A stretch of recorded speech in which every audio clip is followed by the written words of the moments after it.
Avengers, Earth's mightiest heroes. Explored. What's better than superhero cartoons? It's the superhero team-ups taking down supervillains or stopping intergalactic crises. The Avengers animated series released in 2010 boasts of the Avengers doing both. It starts with a major prison breakout conducted by Marvel's favorite trickster and ends with the Devourer of Worlds. The show has outstandingly blended comic book stories with the Marvel Cinematic Universe, MCU, which can rarely be rivaled by any other production. The show may have lasted for a mere 52 episodes, but it has covered several comic book story arcs and delved into interpersonal relationships. In this video, we will take you through the entire narrative of the series and the lore surrounding them. Also, you can be the Avengers for us simply by subscribing to our channel and liking this video. Your superhero support would mean the world for us. Where did you get that arm? Look out! Open fire! Season 1, Iron Man is born. The season begins with Iron Man fighting Ultimo, which gets recorded by a tourist and then reported on the news. Later, Rhodey and Tony ride in their car when Rhodey tries to convince Tony Stark to stop fighting robots and leave them to the Shield. Tony couldn't care less, and when he arrives home, an anxious Pepper Potts waits for him. Pepper informs him about the Hydra attacking the UN right then, and Tony Stark changes into his Mark VI Iron Man armor for the mission. After reaching the location, Iron Man's first business is taking down the Hydra bot, but it releases dreadnoughts to stop him. The fight damages Iron Man's suit, yet he notices that the dreadnoughts are built on Stark tech. On the other hand, Pepper worries why Tony is the only one who has to fight against Hydra alone. However, he might not be alone, as Nick Fury and Agent Maria Hill keep a watch on Tony from S.H.I.E.L.'s helicarrier. The helicarrier takes down the dreadnoughts and asks Iron Man to stand down. Surely, this is a great misunderstanding, as Agent Maria is almost ready to pull the trigger on Tony, who bids his time as artificial intelligence Jarvis prepares the Unibeam feature of the suit. Iron Man scans the S.H.I.E.L.D. mandroids to find that they too are made using Stark techs. Nick Fury remains unfazed, but Agent Hill panics. As a Hydra dreadnought emerges at the back of the mandroids, Iron Man prepares to shoot it, but the S.H.I.E.L.D. agents start shooting at Iron Man. Iron Man takes down the Hydra robot and the mandroids before breaking into the helicarrier. Just like the movies, the Hydra are stylized like the Nazis, while S.H.I.E.L.D.'s motto and sign are the same as MCU. Iron Man accuses Fury of modifying his tech unfairly and warns him about moles in S.H.I.E.L.D. Fury has his agents escort the Hydra soldiers to a high-security prison, the Vault. He explains to Maria that tech-based supervillains are locked up in this prison. The prisoners include Crimson Dynamo, Technovore, MODOK, and Baron Wolfgang von Strucker, the Hydra founder. On the other hand, one of the Hydra agents is the Grim Reaper. It appears that the attack on the UN was staged so that Baron Strucker could be freed. The Grim Reaper overcomes Fury and Hill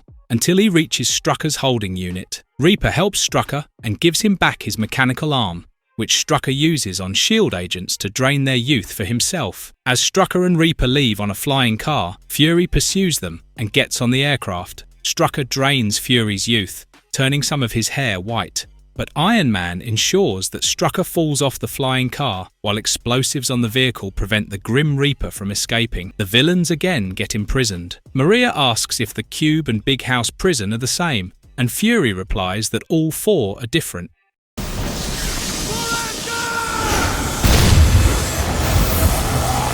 Thor the Mighty. Somewhere in Midgard, Earth, the Wrecking Crew, including Thunderball, Bulldozer, Wrecker, and Piledriver, tries to steal a Stark tech equipment, the Gamma Energy Emitter. A paramedics team, including Jane Foster, arrive to help the injured police and guards. Thor the Thunderer fights the evildoers and saves Jane Foster. However, he hardly gets the time to be more than acquainted as Heimdall calls Thor to save Asgard from the Frost Giants. Loki leads the Frost Giants to Asgard, and the royal guards are unable to stop the atrocity until Thor uses the power of his hammer, Mjolnir, to defrost, defeat the giants. However, Loki retaliates with his sorcery, and it is a tough battle for Thor to fight his brother. Loki's trick almost helps him succeed, but Thor is faster. Thor captures Loki and takes him to Odin, who banishes Loki to the Isle of Silence. Odin declares that his time for the annual Odin sleep is nearing,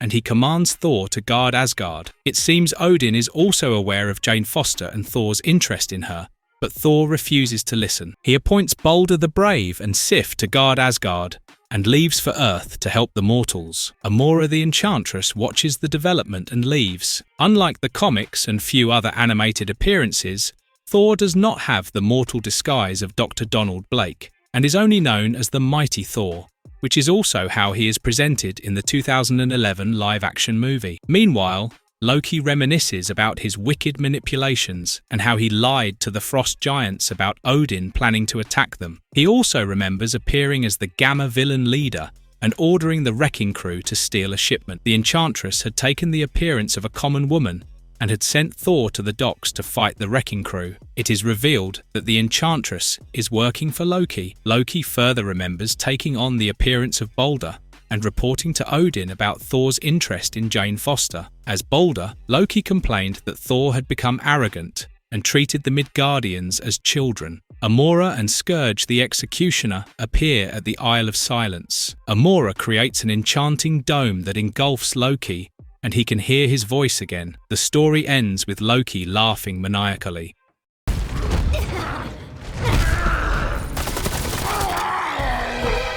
Hulk versus the World. The episode opens with Bruce Banner arriving in Las Vegas, Nevada, and getting immediately spotted by the police. News travels to General Thunderbolt Ross, who is on a Hulk hunting mission. Bruce reads a newspaper reporting that the prisoners of the Cube are victims of different gamma radiation incidents. He goes to a diner and introduces himself to Crusher Creel. Bruce asks Creel about his experience at the Cube, as he feels S.H.I.E.L.D. doesn't really want to cure the victims but use them as weapons. Creel, aka Absorbing Man, is already aware of Bruce's alter ego and has his own plans to take down the Hulk. Absorbing Man uses his powers and strength to throw Bruce in the middle of the road, triggering his transformation into the Green Hulk. During their fight, Absorbing Man forgets that Bruce is a scientist, and Hulk almost demolishes the Absorbing Man when the latter turns to rock. General Ross and his Hulkbusters launch an attack on Hulk and Absorbing Man. Despite being beheaded, Absorbing Man stays alive while Hulk takes down the Hulkbuster units and choppers. If one of the pilots of Hulkbuster Chopper feels familiar, it's because he resembles Wild Bill from the G.I. Joe franchise. In a more dramatic turn of events, General Ross gets an order to stand down from the Black Widow as she and Hawkeye prepare to capture the Hulk. Hulk withstands Hawkeye's arrows, while Black Widow gets into an argument with General Ross. The General refuses to listen to S.H.I.E.L.D. directives and launches an attack on Hulk, Black Widow, and Hawkeye. Hulk stops the missile and gets thrown over to a rock by the explosion. This, in turn, knocks on the S.H.I.E.L.D. aircraft, which almost crashes to Earth until Hulk saves it. However, the hero still gets zapped and turns into Bruce Banner as he falls unconscious. Bruce is taken to the Cube, along with Absorbing Man. Later, Leonard Samson draws Bruce's blood as he is sure he can cure Bruce of the Hulk. Hawkeye passes by the remaining cells holding dangerous villains and finally confronts Bruce about why Hulk saved the aircraft. Bruce tries to enlighten Clint Barton, aka Hawkeye, about S.H.I.E.L.D.'s plan to create more Hulk and weaponize him. As a doubtful Hawkeye leaves, he notices Natasha Romanoff, aka Black Widow, sneak into a room and leave with the Hulk's blood sample. Clint accesses Natasha's reports, which are stored on a remote computer and opened with the password Red Room. Clint learns that Natasha is playing a double agent to Hydra and is about to sell them Hulk's blood sample. Although Hawkeye interrupts the exchange, Black Widow frames him for being the double agent and sends him to the vault to be imprisoned secretly. She again contacts Hydra to set up a new exchange point.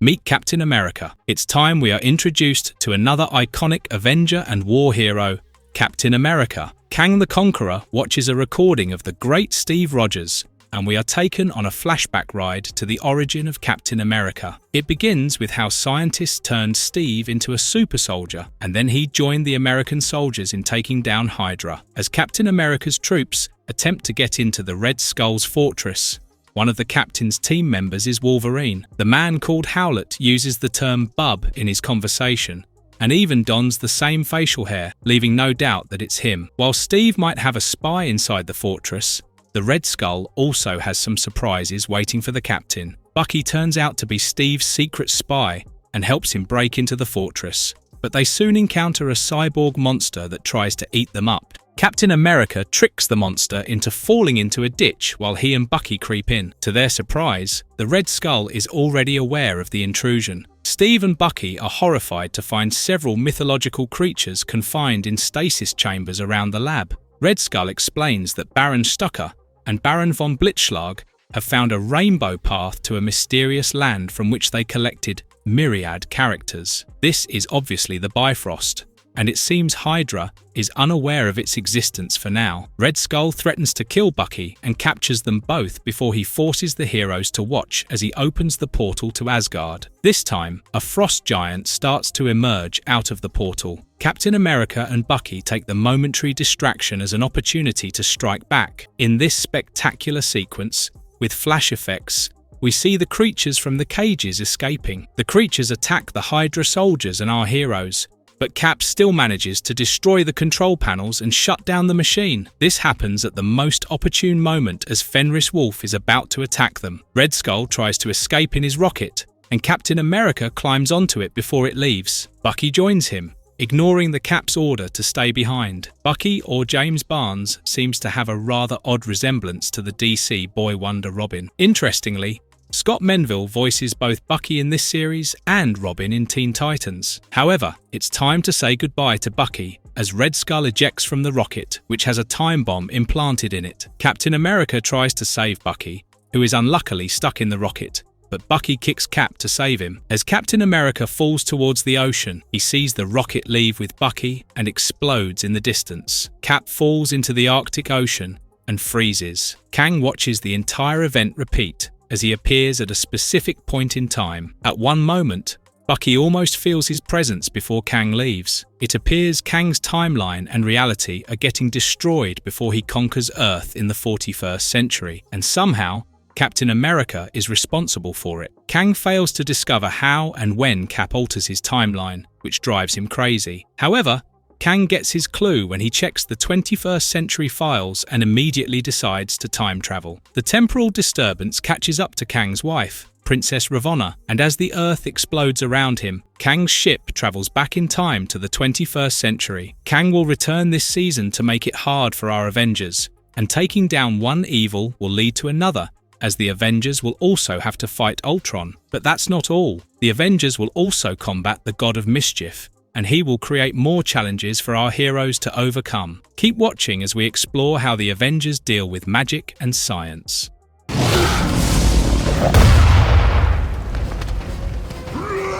The Man in the Ant Hill. Somewhere in a dense forest, Ulysses Klaue and his thugs attack Hank Pym's lab. Hank is tasked to examine a sample of vibranium that S.H.I.E.L.D. found outside Wakanda. As Hank turns himself mini-sized, Klaue uses the vibranium ore in his sonic disruptor. However, it doesn't help Klaue much, as Hank not only takes down the thugs one by one, but also shrinks Klaue and defeats him. Hank snatches away the sonic disruptor before he and Klaue return to normal size. Klaue runs away, terrified, and when Wasp, or Janet Van Dyne, arrives to check on Hank, he asks her to check if the ants have not eaten the mercenaries. Here's something very interesting. The 4 mercenaries are designed after 4 characters from the 1987 Predator film. These characters are Dutch, Dylan, Blaine, and Billy. A few days later, Janet tries to convince Hank to do more with their powers and tech when Whirlwind breaks into their college lab to steal something. Wasp goes after Whirlwind and makes him chase her, until a swarm of termites sent by Ant-Man engulfs him. As Whirlwind fights with the termites, Ant-Man and Wasp argue about their superhero future. Whirlwind gets free, but Wasp knocks him out for good. Later, Whirlwind is taken to the big house, but he gets mad at the other prisoners for not trying to escape. He tries to leave, but finds out that he and the others are shrunk and are placed in a shrunk prison. The big house is designed by Hank to rehabilitate people with altered genetics, but Hank wonders if Fury is doing his job. Fury shows them that Whirlwind was trying to steal the sonic disruptor to make his case. He further offers Ant-Man and Wasp to be S.H.I.E.L.D. agents, but Hank refuses, and although Wasp might be interested, they leave. As Whirlwind is identified as a mutant, Fury decides the MRD can handle him. Whirlwind still tries to break out when the Mad Thinker assures him that since there are 4 prisons holding the world's most dangerous criminals, a breakout will happen soon. The story now shifts to Wakanda, where man-ape M'Baku challenges Black Panther T'Chaka for a duel. T'Chaka's son T'Challa tries to stop his father, but it's a question of honor, so he fights. However, Claw makes a secret deal with M'Baku, and he uses a sonic device to hurt and weaken T'Chaka. M'Baku defeats the king and forces the Wakandians to bow to him, but T'Challa leaves and goes to the Black Panther shrine, where he takes up the Black Panther suit and weapons. Later, M'Baku hands over all the vibranium mines and reserves to Claw, and asks him not to worry about T'Challa. The episode ends with T'Challa becoming the Black Panther. Breakout Part 1. The story begins at Cube, one of the high-security prisons holding Earth's strangest villains. Professor Samson arrives at Bruce Banner's holding cell with data, claiming he can solve Banner's Hulk problem. But Banner warns him not to trust S.H.I.E.L.D. as gamma radiation will affect him. Next, Balder the Brave meets a brooding Thor on a New York high-rise and informs him that Odin has gone to his scheduled Odin sleep and Thor is needed to guard Asgard. Thor declines to return, as he is required more on Earth, but to be precise, he needs to stalk Jane Foster. Thor goes to help in a traffic accident where Jane is treating the victims. He protects Jane from a car about to crush her and asks her why she isn't fazed being a mortal. The mortal hero Iron Man delivers AIM members to Agent Jimmy Woo at the Vault, and Jimmy alerts Stark about an accident that occurred last week at the Vault. Meanwhile, Ant-Man interrogates the Mad Thinker at the big house about something that will happen, and Mad Thinker answers that it's not what but when. Meanwhile, Wasp and Maria Hill also walk around the S.H.I.E.L.D. helicarrier, discussing Nick Fury's offer when Black Widow passes them. Since Maria refuses to tell Wasp about Black Widow, Wasp thinks of reconsidering the offer. However, all of this can wait, as in the Vault, a blackout causes the bars of the cells to open. Similar incidents happen at the Cube and the Big House. The Big House is inside the helicarrier, which also suffers from engine damage and falls on the water, as prisoners like Whirlwind, Grey Gargoyle and Constrictor start attacking the guards. Wasp attacks back. Meanwhile, the gamma radiation at the Cube causes Samson's hair to turn green, but he still manages to approach Banner, who is currently stuck under fallen concrete. Samson helps Banner out of the boulders, but using his strength triggers something inside him. Zax zaps Samson, and Hulk has to come to the rescue. In the Vault, Living Laser opens the storage room for Whiplash and Chemistro to get their gear, but Hawkeye shoves Chemistro away to get his stuff. Jarvis tells Iron Man about the incident, and he goes back to the Vault, where he gets attacked by Whiplash, Living Laser, Blizzard, and Crimson Dynamo.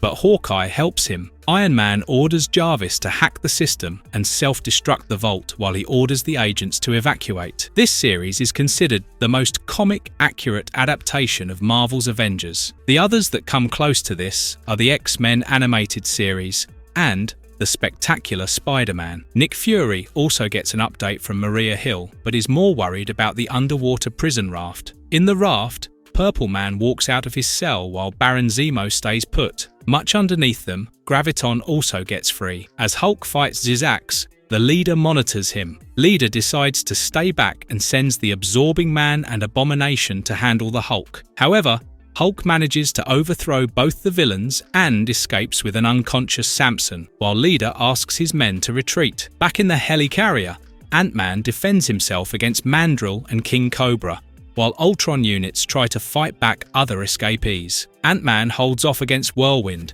and is eventually rescued by Wasp. Finally, Nick Fury and his agents come on top of the raft and try to defend it, but it gets levitated into the sky, and Fury asks everyone to evacuate. The episode ends in a cliffhanger as Fury and Graviton come face to face.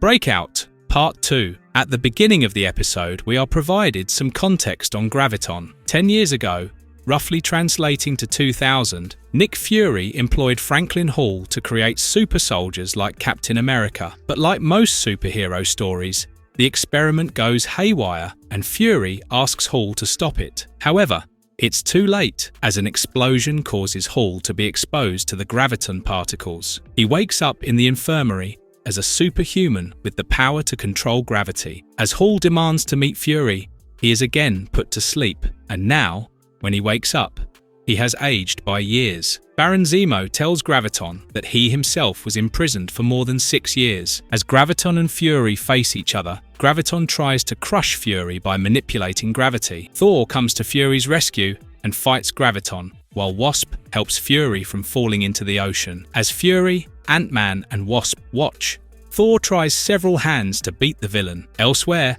Hulk arrives at a diner with an unconscious Samson, and while the other patrons run away, Hulk asks the waitress to serve Samson soup. Hulk has a conversation with Banner, who tries to implore Hulk to work with the heroes. However, Hulk asks Banner to butt off so that he can only stay as Hulk. At the dock, Graviton uses the full force of his power to submerge Thor deep into the ocean bed, and Wasp can barely stand and watch. She goes ahead and helps, while Jarvis also reports to Iron Man about the ongoing crisis. As the Mark VI suit suffers damage and falls in a cornfield, he calls on the Mark VII costume. Iron Man joins Wasp in their fight against Graviton, and it seems the Richie Rich duo enjoys the same circle. When Graviton sends Iron Man into space, Hank transforms into Giant Man and crushes Graviton, but his plan fails as Graviton throws Hank over to the city. Thor is able to free himself, while Fury tries to talk to Graviton, but Graviton grabs him and crushes Fury, only to reveal that it is a decoy robot. Unlike the movies, this Avengers team is not a part of S.H.I.E.L.D., but an independent group like the comics. An angry Graviton lifts the entire New York City island, but Thor comes back and manages to make Graviton lose his grip. As the city starts falling, Thor holds it and cushions its fall, preventing any further massacre. Thor's sudden ambush also releases Iron Man, who returns to the city to fight Graviton. Wasp and Ant-Man further join Thor and Iron Man, but Graviton wants to prove himself as the strongest. As if on cue, Hulk enters the chat and punches Graviton back to the harbour. The other superheroes wonder if Hulk is really the bad guy as he is portrayed. Hulk is able to withstand Graviton's gravitational force, but it's still not enough, and the others help him. Graviton pushes everyone to the ground and throws several containers at the Hulk. Ant-Man shrinks himself and sends a message to his red ants. As one of them bites Graviton in the neck, the tiny distraction allows the heroes to launch a full attack on Graviton, finally bringing him to his knees. Thor hugs the team and suggests celebrating, but S.H.I.E.L.D. arrives to capture the Hulk. This time, Iron Man and the others stand before Hulk, protecting him and proclaiming Hulk as a hero. Nick Fury suggests that the team can do well in working for S.H.I.E.L.D. and catching the 74 supervillains who escaped. The superheroes refuse but agree to Tony's plan of forming an independent group. Just like in the comics, Wasp is the one to name the team Avengers. In fact, as per the comics, Janet is also known as one of the best leaders. While the Avengers may be of help, Fury receives harrowing information from Agent Quatermain, who reports that Graviton was not the one to cause the breakout.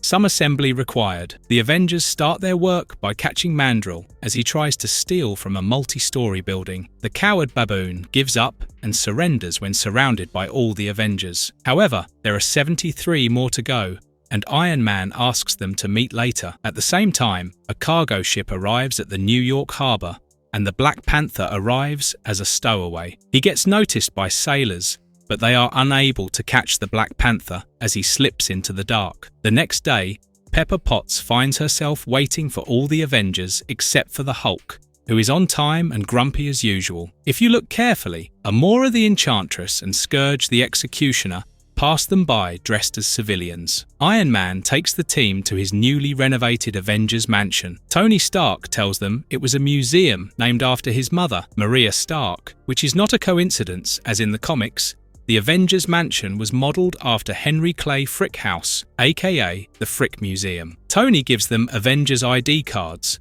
which can also help them communicate, and shows the team around the house. The training room almost drains out all the Avengers, except for Hulk, who smashes stuff and looks most unimpressed. Things get a little heated when Bruce Banner again appears to Hulk and instigates him against the rest. Ant-Man is also worried about whether the money spent by Tony will be of use since all the prisons are now in dire states. Iron Man assures that he has spoken to Reed Richards and discussed sending the villains to the Negative Zone prison. Thor and Hulk stay in the mansion while the rest leave for their abode, but Banner continues to haunt Hulk and lies to him about the others keeping him imprisoned. It turns out that the Enchantress has crept into Hulk's mind and chained Banner, while she appears as Banner and manipulates Hulk. Later, Hank Pym works on a prototype Ultron head when Wasp again nudges him to be more of a hero than a scientist. She finally decides to leave her penthouse and live in the Avengers mansion instead. Meanwhile, the Enchantress enters the mansion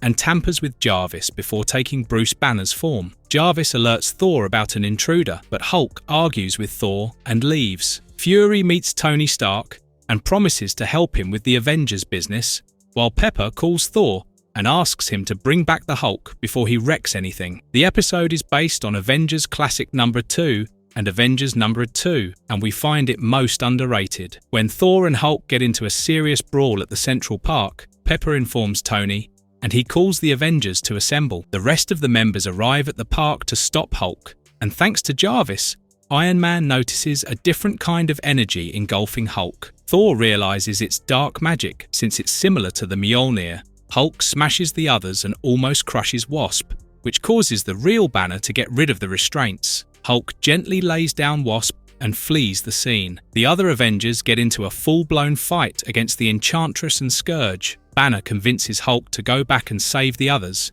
which proves necessary as Giant Man Hank is about to be beheaded and the Avengers seem to be losing. Hulk's assistance enables Thor to charge up Tony Stark's damaged suit and subdue the Enchantress together. Scourge escapes by tearing the time-space barrier with an unconscious Enchantress. Hulk still quits, while the rest of the Avengers return to the mansion, and Black Panther watches them secretly. Hulk goes to the Arctic and lets out his anger, causing an avalanche that reveals Captain America's shield frozen in ice.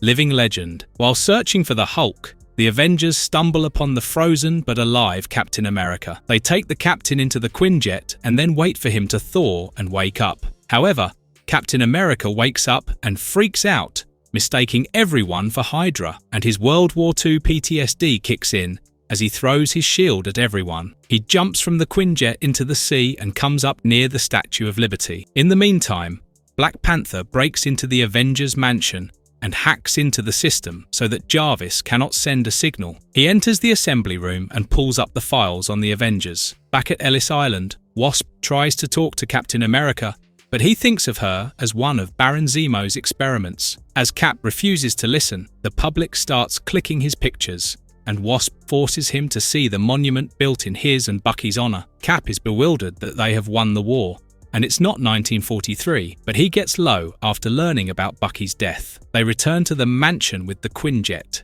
and Cap is given a room. Since Captain America is back, the story now shifts to one of his greatest enemies, Baron Zemo, who claims his throne from Baron Strucker at the Hydra base. When Grim Reaper tries to attack Zemo, he destroys Reaper's arm, but further altercation is avoided as a Hydra agent reports Cap's return and that he has allies. Zemo gives up his claim and goes to meet Arnim Zola, while a flashback shows how Captain America and Bucky fought with Zemo. Cap stopped Zemo from unleashing Virus X upon the Allies and destroyed the lab. Cap also dropped the dangerous chemicals on Zemo, and since then, Zemo has received regular treatments from Zola to stay alive. However, with both Zemo and Zola being imprisoned for a while, it's been some time since Zemo received the treatment, and Zola regrettingly announces that he still hasn't found the cure to Virus X. Zola claims that retrieving Cap's DNA can help him make a cure for Zemo. Soon, Zola's giant blob-like monsters called the Doughboy start attacking Ellis Island,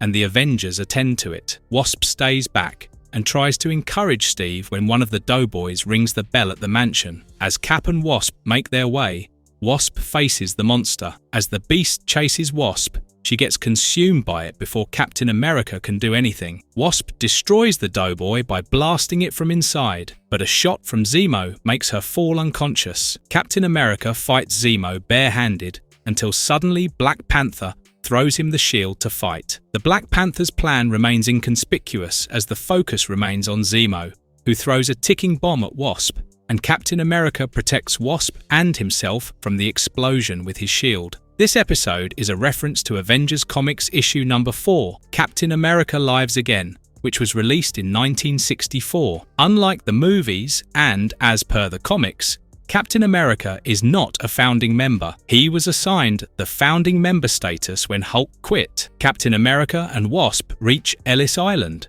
where the Doughboys have merged and are engulfing Iron Man, Thor, and Ant-Man. Cap tells them that the Doughboys are one of Zola's creations, which reminds Hank of studying one of Zola's creations, and that each of his creations has a weakness in bioenergy. It is also why Wasp's attacks seem to affect the monsters. Ant-Man uses the antennae of his helmet to match the energy and asks Iron Man to do the same. This destroys the monsters, and the people applauding brings a smile to Cap's face. Later, Tony gives Cap a picture of him with Howard Stark and Bucky. Captain America joins the Avengers and asks about the Avenger who helped him defeat Zemo. Baron Zemo returns to Zola's base, where the Enchantress and Scourge await him with an offer.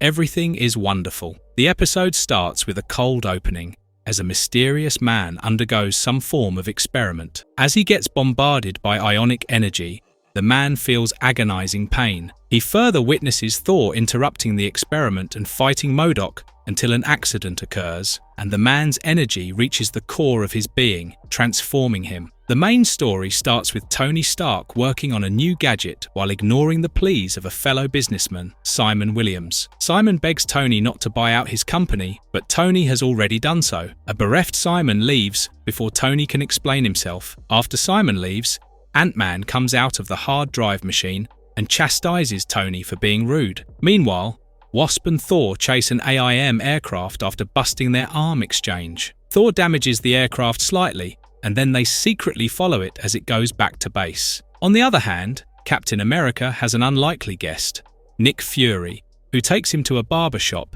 which is the front of an underground base. Fury shows Cap his 70-year-old motorcycle. Fury further promises to help Captain America in the future for saving his father, Sergeant Jack Fury. In the comics, Nick Fury leads the Howling Commandos, but the series shows Jack Fury as its leader. Coming back to Simon, he meets up with his brother Eric, who is actually the Grim Reaper. Eric promises to help Simon get revenge on Stark and takes him to the AIM headquarters with its chief scientist, MODOK. This name is altered from the comics, probably for broadcasting standards. While MODOK stands for mental organism designed only for killing the sea, in MODOK stands for conquest. MODOK convinces Simon of the experiment, but it doesn't guarantee that he will be alive. The other version of the incident is shown. Wasp and Thor enter the base by following the AIM agents and soon encounter MODOK. Thor describing MODOK as a frost giant's face with a baby's body is pretty funny. The fight between them causes an accident and Simon transforms into a being of complete ionic energy. Meanwhile, Hank and Tony get into a heated argument where Hank blames Tony for making weapons and supplying them to S.H.I.E.L.D. He also blames Tony for ruining Simon's life. Simon arrives at the mansion and tries to kill Iron Man, but Ant-Man tries to protect him. Ant-Man asks Iron Man to get a new suit as Simon brutally destroys the previous one. Back at AIM Lab, Thor and Wasp beat down MODOK, but he escaped by transforming the lab into a rocket. Ant-Man manages to calm down Simon and tries to talk sense, but Iron Man's sudden attack ruins it. Captain America also arrives at the scene on his motorcycle and joins the fight, but they notice that Simon's condition is unstable. Something incredibly frustrating out here is that nobody is ready to listen to the other. Iron Man finally convinces Simon and takes him to the arc reactor to save him. However, it is too late, and Simon dissipates as energy. Tony shares his regret and explains that he bought Simon's company to save it from bankruptcy so that they could work together as scientists. Simon still survives thanks to the Enchantress's magic, as she asks him to join her group.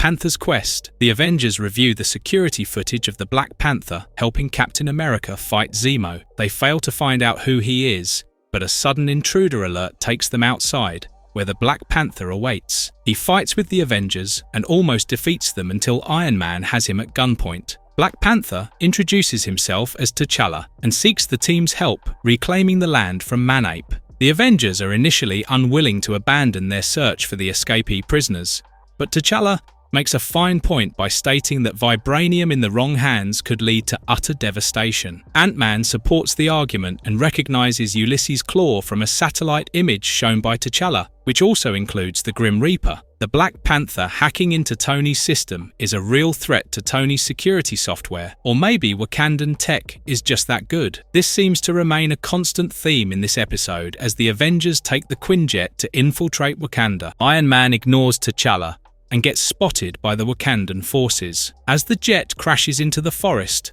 the Black Panther goes after Manape, and Iron Man orders Captain America to follow him. This might be coming as odd to make Iron Man the team leader, but this was done consciously, as the creators wanted to mirror the way Stan Lee and Jack Kirby introduced the Avengers. Also, when this show aired, the Iron Man film was already very popular, and Cap did not have a very positive outlook outside of the US. So the creators wanted to build up the character. Captain America proves his mettle when he refuses to leave the Black Panther's side and wants to pay back for the help he received. However, Black Panther makes his case by saying he needs to avenge his father. Back at the point of the crash, Iron Man, Ant-Man, and Wasp exhaust themselves while taking down the Wakandan soldiers. In the vibranium mines, Grim Reaper and Claw argue over the pay cut for the ore, while M'Baku is informed of the intruders. M'Baku leaves to attend to the matter, and Black Panther returns to challenge him for the throne. Since Manape doesn't believe in traditions, he sends the Dora Milaje to handle the situation, and Captain America butts in to help T'Challa. With Thor still unreachable and Hulk out of the team, the rest of the Avengers face trouble while fighting the villains. Claw calls them fools for fighting near the vibranium mound, as it can absorb all the energy and a blowout can destroy entire Africa. Even with the Avengers in the scene, Grim Reaper attacks Claw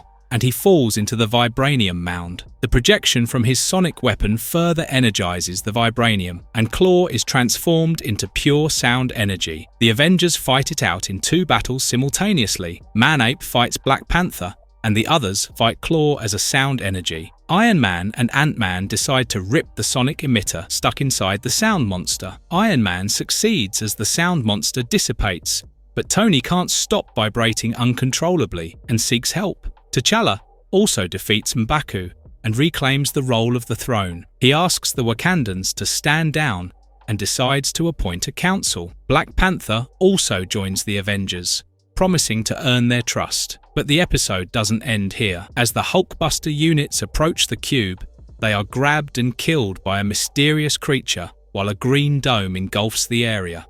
I have no desire to fight you, Wasp!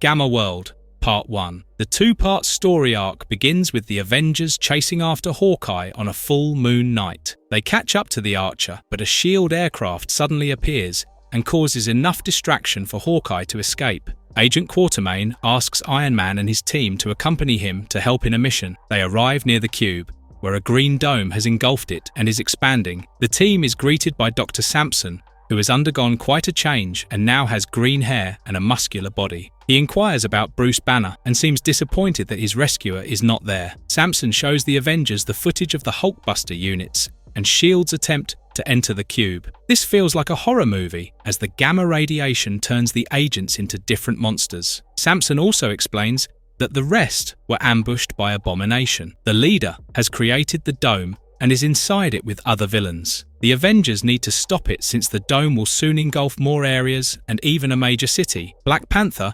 replaces Ant-Man in this arc. Back in Manhattan, Hawkeye tails Black Widow to a secret Hydra warehouse. He breaks into the warehouse and gets into a fight, disrupting the assembling of Dreadnought units. At the cube, the Avengers, except for Iron Man and Thor, don a gamma protection suit created but not tested by Samson. The Avengers, along with Samson and SHIELD agents, enter the dome but are soon confronted by the monstrous ex-SHIELD agents. A very intense fight breaks out, with even Samson showing off some sick moves, thanks to his new gamma powers. Coincidentally, TSR, the company that released the Marvel superheroes games, also released a post-apocalyptic RPG in the 1980s called the Gamma World. When the team enters the cube, they get ambushed by a mysterious enemy, which turns out to be the UFOs, equipped with gamma enhancers. Iron Man decides they should not only find the leader but also destroy the generator, as Samson finds that everybody will revert to normal if they leave the Gamma Dome.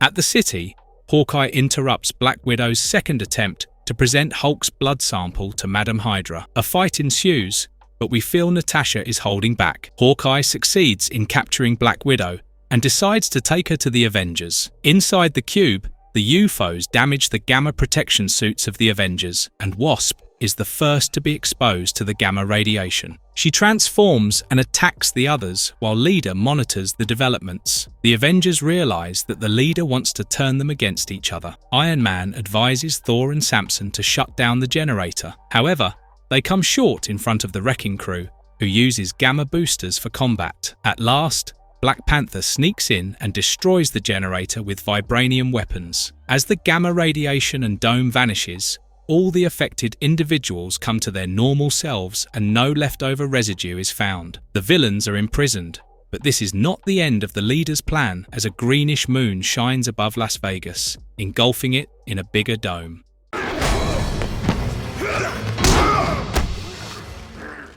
Gamma World Part 2. The new and larger Gamma Dome engulfs Las Vegas, turning every living being into a monster. It expands to the cube and again turns back every S.H.I.E.L.D. agent and the Avengers into a monster, except for Thor, who is immune as an Asgardian, and Samson, who is knocked out. Leader controls and orders the monster Avengers to bring in Thor and Samson. Hawkeye and Black Widow also witness the event, and Hawkeye takes a U-turn in his sky cycle. They crash into the desert and get separated, but Hawkeye recaptures Natasha. He blames Natasha, but she assures him the Hydra would not be involved in such madness. Hawkeye realizes he needs Banner's help to resolve the problem and goes looking for him in Canada. Meanwhile, Leader's team and Hank, who is currently working Enchantress's Kandans, watch the Leader's transmission to the world. Hawkeye helps Hulk take down some of the Hulkbuster units and then seeks to speak to Banner. Hulk refuses, and Hawkeye threatens to hurt Hulk,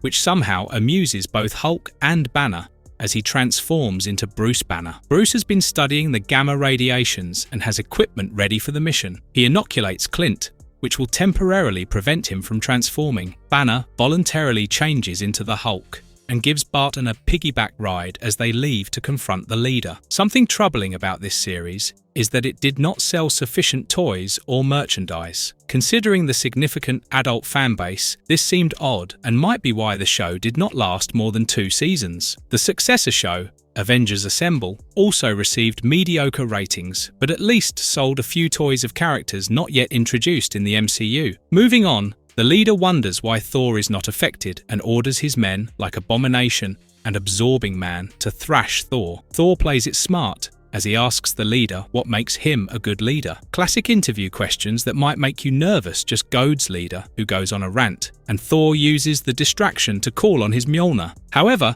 Leader reveals that it was all planned as Absorbing Man obtains the hammer's properties and attacks Thor. The two fall off the building and fight in the street. Hawkeye and Hulk arrive to take on Abomination and the rest of the Gamma Avengers. Hawkeye has new arrows with vaccines developed by Banner, which he uses on Wasp, turning her back to normal. Leader encases himself in a skull-shaped battle robot, and Hawkeye is unable to pierce it with his arrows. Since Thor controls Mjolnir, he also stops Absorbing Man from attacking him and sends him back to the building, which crushes the battle robot. Hawkeye also shoots Abomination with an arrow, which weakens the power of the Gamma Enhancer, allowing Hulk to kick him away. Hulk finally rips off the Gamma emitter and throws it into space. This causes Leader's brain to grow larger. Later, Quatermain confirms Black Widow as the traitor from the Sky Cycle's video footage and reinstates Hawkeye as a S.H.I.E.L.D. agent. Hawkeye refuses to rejoin or be a part of the Avengers. Thor asks Hulk to rejoin,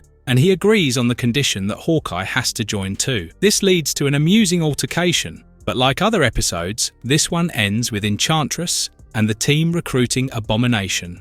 Surrender, Zemo. End this before anyone gets hurt. Masters of Evil, Wasp chases Whirlwind through the streets of NYC, only for him to lead her to an abandoned section, which screams it's a trap. Whirlwind is actually the Enchantress, and Wasp gets surrounded by the other villains. After knocking her out, Zemo takes Wasp's calling card. At the Wakandan embassy, Hawkeye rants to T'Challa about the rest of the Avengers. He complains about almost everyone except Cap, but T'Challa enjoys teasing Hawkeye. At Avengers Mansion, Tony works on his suit and banters with Jarvis when the evil group, supposedly led by Zemo, enters using Wasp's card. The Crimson Dynamo captures Tony, while Enchantress sends Hulk to Jotunheim. Amidst the Frost Giants, Simon and the Executioner capture Captain America, and Zemo comes to gloat before him. They call Thor to capture him, who is rather busy walking in the park with Jane Foster. Thor arrives at the mansion and is surrounded by the Masters of Evil. The entire thing is observed by Hawkeye and Black Panther, who decide to infiltrate the mansion and rescue their friends. Despite the flawless plan, there are some leadership issues within the supervillains. Crimson Dynamo and Simon's Wonder Man are working for Zemo so that he can change them back to humans. Abomination and Baron Zemo also butt heads, which is funny considering they are both voiced by Robin Atkin Downes. On the other hand, Enchantress has her own agenda as she has strung up Thor and offers to elope with him. Thor is, of course, not impressed as he is still crushing on Jane. Zemo ties up and tortures Cap, Wasp and Iron Man, while Hawkeye and Black Panther sneak inside and distract Wonder Man and Dynamo. Abomination and Zemo get into a fight when Hawkeye strikes Abomination. The Masters of Evil did not account for these two Avengers, so the intrusion comes as a surprise. The Avenger duo soon gets surrounded by the criminals, but they are surprisingly chill about it. This a duo we never knew we needed. They confess that they are just a distraction for Ant-Man to enter his lab and gear up. The three Avengers fight off the villains, and as the Enchantress is knocked out, it releases Thor, Cap, Wasp and Tony from her hold. Thor also brings back a very frosty Hulk wielding a club, who goes after the Enchantress. There is a very X-Men, the animated series, like a standoff between the superheroes and supervillains. Seeing that they are losing, Zemo orders Enchantress to help them escape. The Avengers rejoice at the win, but Cap and a few others believe something suspicious is happening. The villains return to their lair, where MODOK is already working on something. Enchantress seems pleased with the outcome and informs her not-so-mysterious master that everything is in place.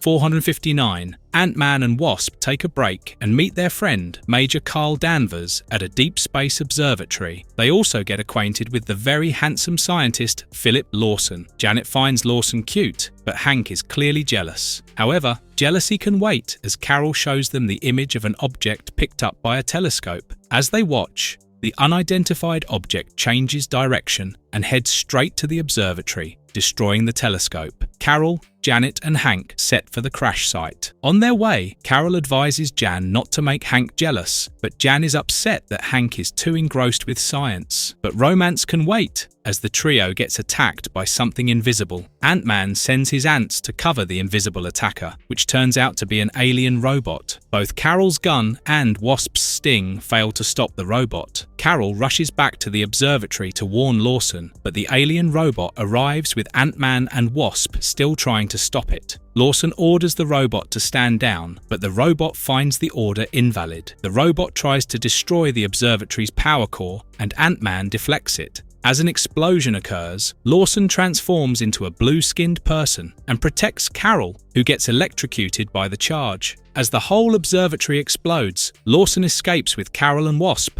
while Ant-Man also escapes. This is the last episode with two supervising directors, Ciro Nieli and Frank Poor. Ciro Nieli also designed Wasp's costume after being inspired by her two iconic red and black as well as gold and black costumes. It also features a W in the front and a stinger in the back. Later, Carol is shown recuperating in the hospital, but she is still unconscious. The rest of the Avengers corner Lawson, who reveals he is Kree Captain Mar-Vell of the Navy Science Division. He informs them that the Kree is one of the greatest and oldest civilizations and is in constant war with another race, the Skrulls. However, this is probably old news for you Marvel fans. The robot is a sentry sent by the Kree to monitor and destroy planets with problematic populations. As Lawson warns them that the robot will use the Negabomb to eliminate Earth, Wasp orders Hulk to smash him. The rest of the Avengers also attempt to attack Lawson, but Hank reminds everyone that Lawson saved Carol and Wasp. Lawson takes the Avengers to stop the robot sentry. He explains that they need to deactivate the bomb before it is fully charged. This proves difficult, as the sentry is equipped with various weapons that prevent the Avengers from attacking. While this might not be the right time,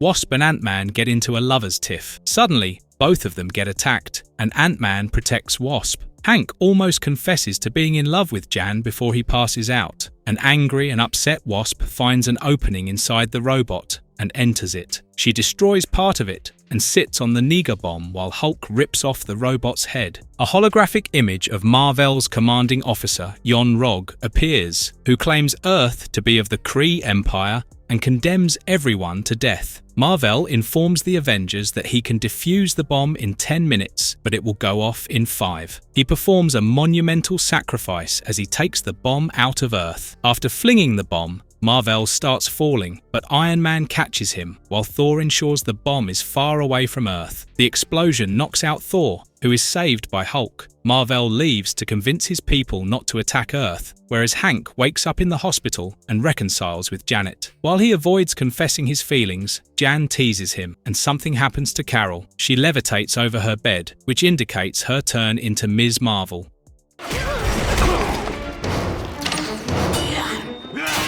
Widow's Sting, a meeting between MODOK and the Grim Reaper about a cosmic cube made by AIM for Hydra, is interrupted by Hawkeye, who wants to find the location of Black Widow. He doesn't succeed as the shield arrives, and Hawkeye is called before Nick Fury. Fury orders Hawkeye to stop interfering in shield matters, especially in Hydra, as it is a complicated affair. Stark agrees and prohibits Hawkeye from blindly going for revenge. As Hawkeye storms off, Captain America and Black Panther follow him, offering to help. An old friend of Barton called Bobby Morse wants to join Hawkeye to find and capture Black Widow. Morse calls herself the Mockingbird, and she leads the team to Hydra safe houses. It turns out Mockingbird is sent by Fury as a spy to monitor Hawkeye. In the comics, Hawkeye and Mockingbird are married for a while. Bobby still helps the Avengers in their plans. Mockingbird and Hawkeye get caught by Grim Reaper and the Hydra agents as they are taken away to Strucker on a private hovercraft. Cap and Black Panther follow them secretly until the Hydra aircraft reaches a point where it again goes invisible and off the radar. Madam Hydra and Black Widow bring news to Baron Strucker about their evil allies when Grim Reaper enters with his prize, the Avengers. Madam Hydra stops Strucker from striking the heroes and orders them to be imprisoned. Meanwhile, Cap and Black inform Iron Man about the situation. This episode has several name drops as a reference to other Marvel characters, like the Fat Man is Kingpin, while Gorgon and a clan in Japan is the Hand. Natasha goes to meet Clint in his prison cell, but as he behaves extremely rudely and aggressively, she leaves quickly. Surprisingly, Clint breaks out of his cell and escapes with Mockingbird. On the other hand, MODOK is only stalling Hydra, but learns that the cosmic cube is actually working and immediately changes his plans. News of Hawkeye and Mockingbird's escape reaches Baron Strucker, who orders his men to get them, while Cap and Black Panther also track down Hawkeye. Hawkeye and Mockingbird ambitiously try to take on Hydra and capture Strucker when they get further aid from Cap and Black Panther. They slice up Grim Reaper's scythe, and Hawkeye goes after Natasaha, but when he notices Mockingbird fighting Viper, he shoots Viper instead. Strucker initiates the self-destruction of the Hydra Island, and Black Widow helps him to escape. Clint goes after them, but Natasha subdues him rather seductively. But it comes as a surprise when Black Widow attacks Strucker from behind when he tries to draw Hawkeye's life force. Natasha apologizes to a stunned Clint and leaves. Fury arrives at the spot and helps all the Avengers out, including Mockingbird. He berates Hawkeye for disobeying orders and threatens to dissolve the Avengers, while Tony calling a meeting spells trouble for Clint. With Fury holding confidential data on Hydra and Black Widow hiding something, greater things things must be at play. MODOK also lies to Strucker and Black Widow about the failure of the Cosmic Cube experiment and returns Hydra's money. The episode ends in a twist, as Comatose Viper turns out to be a Skrull lady.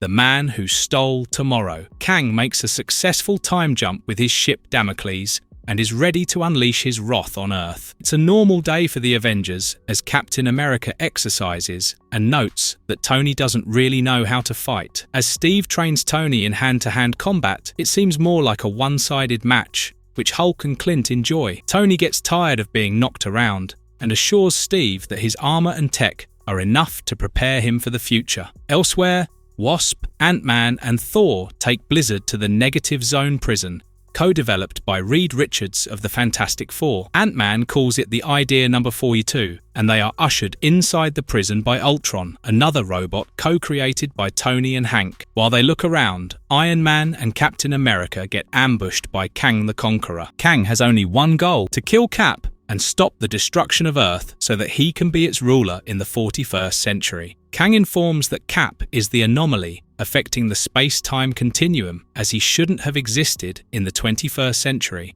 The Avengers assemble to fight Kang, and Iron Man notices that Kang's locomotive chair is built with technologies beyond comprehension, while Hulk is the only one who is able to inflict some considerable blows. The series is set on Marvel Comics' Earth 89-6 version, which shares the same universe as Wolverine and the X-Men 2008, Hulk Fies 2009, and Thor, Tales of Asgard 2011. Oddly, Kang doesn't feel as formidable or terrifying as he is supposed to be. It's kind of amusing that he needs Avengers validation. To prove his point, Kang takes the Avengers to 10 years into the future, where no one is left, and all communication systems have died. Kang asks the team to give up Captain America without explaining how he is responsible for everything, but at least he tells them about the Kree versus Skrull war, which will be the main reason for the annihilation. He also offers to provide Earth with his latest technologies to survive the war. We cannot but laugh at his benevolence,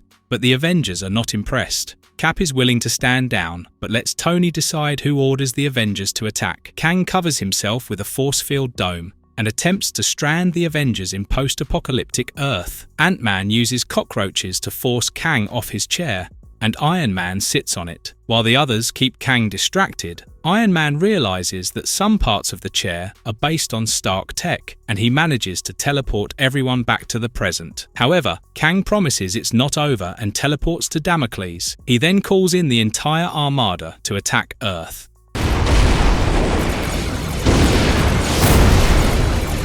Kang the Conqueror. This is the second part of the Kang trilogy, which begins with Kang's ships attacking Earth. The scarabs dropped by the ships turn into giant battle robots that start conquering and destroying Earth, and even the S.H.I.E.L.D. helicarrier is attacked. Fury receives reports of the UN being under attack, and now all hope lies with the Avengers. The Avengers are already on the scene fighting the deadly robots sent by Kang. Wasp finds her stings are useless against the robots. Kang speaks through a hologram and proclaims learning all the strengths and weaknesses of the 21st era's defenses as the destroyed robots start to self-repair and stand back up. Wasp destroys a few robots with the Quinjet, living up to her action girl character, which is sometimes reduced to just a cute anime girl feature. The Avengers regroup at the mansion, and Fury calls them to show that it's happening across the globe. The Black Knight makes a tiny cameo, defending London from Kang's ships. The team lets Black Panther return to Wakanda and help his people against the alien invasion, while Iron Man gathers resources to find the Conqueror and take the battle to him. With the Jonathan Majors controversy, it might be quite some time before we see Kang Dynasty making a return in the MCU. It's rather unfortunate for us Marvel fans that it got scrapped. Speaking of cancellations, writers of this show have claimed that a third season would have focused on Searcher, mutant groups, and the addition of Doctor Strange, which we missed out on. For now, our OG team goes back to the battlefield. And it's funny how Goldilocks, I mean Thor and Hulk, compete on how many robots they can destroy. However, to their horror, the robots join to form a gigantic centipede-like creature. It takes a joint effort of almost every Avenger to take only one centipede down. Cap realizes they need an army, and Wasp suggests getting the Ultron robots. Avengers. They return to Prison 42, and Ant-Man reprograms Warden Ultron to understand violence. Obviously, it is not a good idea, which will have severe repercussions. The Kang trilogy episodes were released in 2011, but were produced in 2010, so the story arc involving Hawkeye going after Black Widow happened after. The Ultrons and the other Avengers fight the robots, while Wasp and Ant-Man directly head toward one of Kang's ships. Ant-Man studies the mechanics and understands that some sort of anchor is holding the ships to the timeline, and Wasp can barely tolerate the nerd talk. She destroys the controls, sending the ship back to its original timeline. The rest of the Avengers follows and sends every ship from New York City to its original timeline. Tony realizes that Kang might not be on Earth and ventures into space, where he finally finds the flagship Damocles orbiting North America.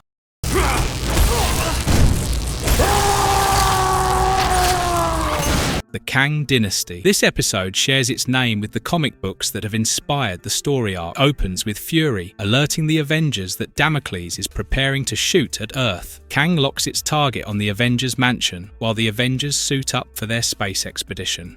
They take the Quinjet and take off through the river without Kang noticing. As Kang fires a laser, the Avengers realize it could very easily wipe off a significant portion of Earth. Thor goes ahead, using the hammer to deflect the laser, which hits back at Damocles, partially damaging its system. When in space, the remaining Ultron warriors, Iron Man and Wasp, fight off the Scarabs, while Cap, Ant-Man, Hawkeye, Hulk and 2 Ultrons enter Damocles through the airlock system. Hulk enjoys smashing the airlock open, but an automatic force field prevents Wasp and Iron Man from entering, so they start looking for another entry point. Meanwhile, the ones inside get ambushed by Kang's minions, who have super speed and teleportation abilities. A slowed down version shows that the minions can stop time. However, no worries, as Hawkeye blinds them with flash arrows and takes them down. On the other hand, Wasp lures a few Scarabs to break open a segment of the ship, allowing her and Iron Man to enter. Kang receives the bad news, and that the forces invading Wakanda are repulsed, forcing him to attend to matters himself. Wasp comes across Princess Ravonna and learns how she is barely kept alive while the other Avengers find themselves fighting Damocles' defense systems. Ant-Man is the first to get knocked out, and finally Kang joins the fight. Once again, the Avengers face a hard time fighting Kang until Iron Man arrives. Tony has studied and upgraded his system to match Kang's. Iron Man's unibeam throws him off, and vibrations made by his suit stop the robots. In a controversial storyline called The Crossing, Iron Man was revealed as a sleeper agent for Kang, and the Avengers brought in a teen Tony to fight. This is just one of the ways Marvel has played around with characters. No such instances are possible even in the movies right now, so you can bet that making Cap the reason for Kang's terror will have some interesting twist after all. Iron Man instructs Ultron to hack Damocles and take it back to its own time, but Wasp stops them. She explains that Princess Ravonna will die due to the time jump. Iron Man defeats Kang for good, and Ultron sends away the rest of Kang's ships. Earth returns to normal, and Thor wakes up in his hospital bed surrounded by Janet and Jane Foster. Carol Ferris can now be seen working for SWORD, while Reed Richards and Herbie the Robot make a cameo as they try to cure Ravonna. Kang is also taken to Prison 42, and he warns Iron Man and Cap that he has seen Cap's betrayal, which will end Earth. To witness what happens here,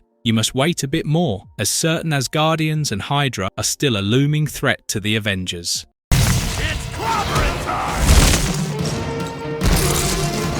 The Casket of Ancient Winters. Somewhere in an icy northern area, a group of guides and a mysterious hooded man arrive at a vault. It is more like a tomb, as frozen frost giants line the cave. The guides panic and run away, while the mysterious figure finds the dangerous Casket of Ancient Winters. The person is revealed to be a dark elf, Malekith, who has recently escaped from Niflheim prison. When Amora and Scourge arrive to take the casket from him, Malekith goes back on his words and unleashes perpetual winter all over the world. In New York City, Clint and Janet enjoy sunbathing while Hulk takes a swim. This is the first time we see Clint Barton without a mask. They get an alert about radioactive man attacking the arc reactor, but refuse to go and apprehend the situation. However, defeating the radioactive man is quite a challenge for Iron Man, Thor, and Black Panther. It appears radioactive man has come to obtain energy from the arc reactor, but Tony sends him underground while Thor breaks a few pipes. The lab gets flooded by radioactive water, while Thor and Tony get into an age-old argument about magic and science. They are interrupted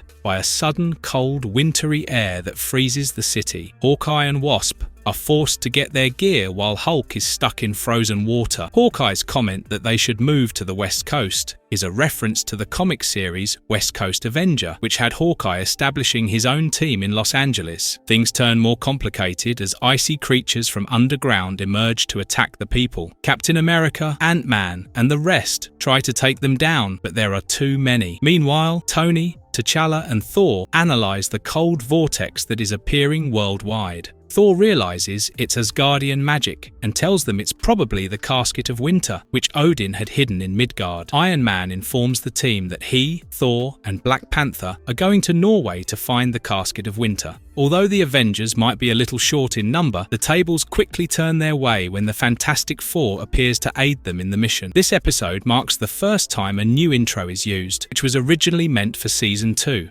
Iron Man's team confronts Malekith, the Accursed, at the storm's epicenter. Thor informs that Malekith and his clan were killed by frost giants. Malekith is revealed as a dark spirit with a half-frozen and half-elf appearance. The Avengers fail to keep up as other undead dark elves take over Earth. Thor is frozen by Malekith while the Hounds attack Iron Man and Black Panther. Iron Man manages to inflict some harm and defrost Thor, who informs them that Malekith is vulnerable to iron. Black Panther finds that the elf is also vulnerable to vibranium. However, as Malekith becomes all too powerful, they realize magic and science must work together. Iron Man holds off Malekith as Thor uses his thunder upon them, ending Malekith for good. As the Earth returns to normal, the evil spirits dissipate. However, Amora binds the three Avengers, takes the casket from them, and leaves. Thor tries to go to Asgard to punish her, but finds himself blocked by a greater power.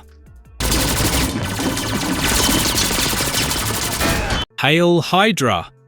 As Hawkeye attempts to shoot at an apple through lasers, the others tease him. Just as he takes the shot, it's light out, and Iron Man informs everybody that it's due to an electromagnetic pulse. However, Tony should have been more specific when saying they must go up, as Hulk grabs a few Avengers and bursts through the roof of the training room. The Avengers are stunned as Black Widow shows up at their door looking for help. At Wasp's order, Hulk almost squeezes the air out of Natasha until she spits out that Fury sent her to work for Hydra. While the Avengers have a hard time believing her, Black Widow confesses that she is an undercover agent, with Fury being the only one who knows about her mission. Since Fury is not responding to the communication line, she could not go to S.H.I.E.L.D., who would have arrested her. Natasha further reveals that Baron Strucker is targeting MODOK and AIM to get the Cosmic Cube before it's finished. The cube is supposed to alter reality, giving Hydra a chance to win. Christopher L. Yost clarified that Hydra is not a stand-in for Nazi Germany, but a segment of the Nazi regime. This portrayal also resonated in the Captain America: The First Avenger movie of 2011. The Avengers and Black Widow venture to save the city from the Hydra versus AIM war, but another EMP from the cube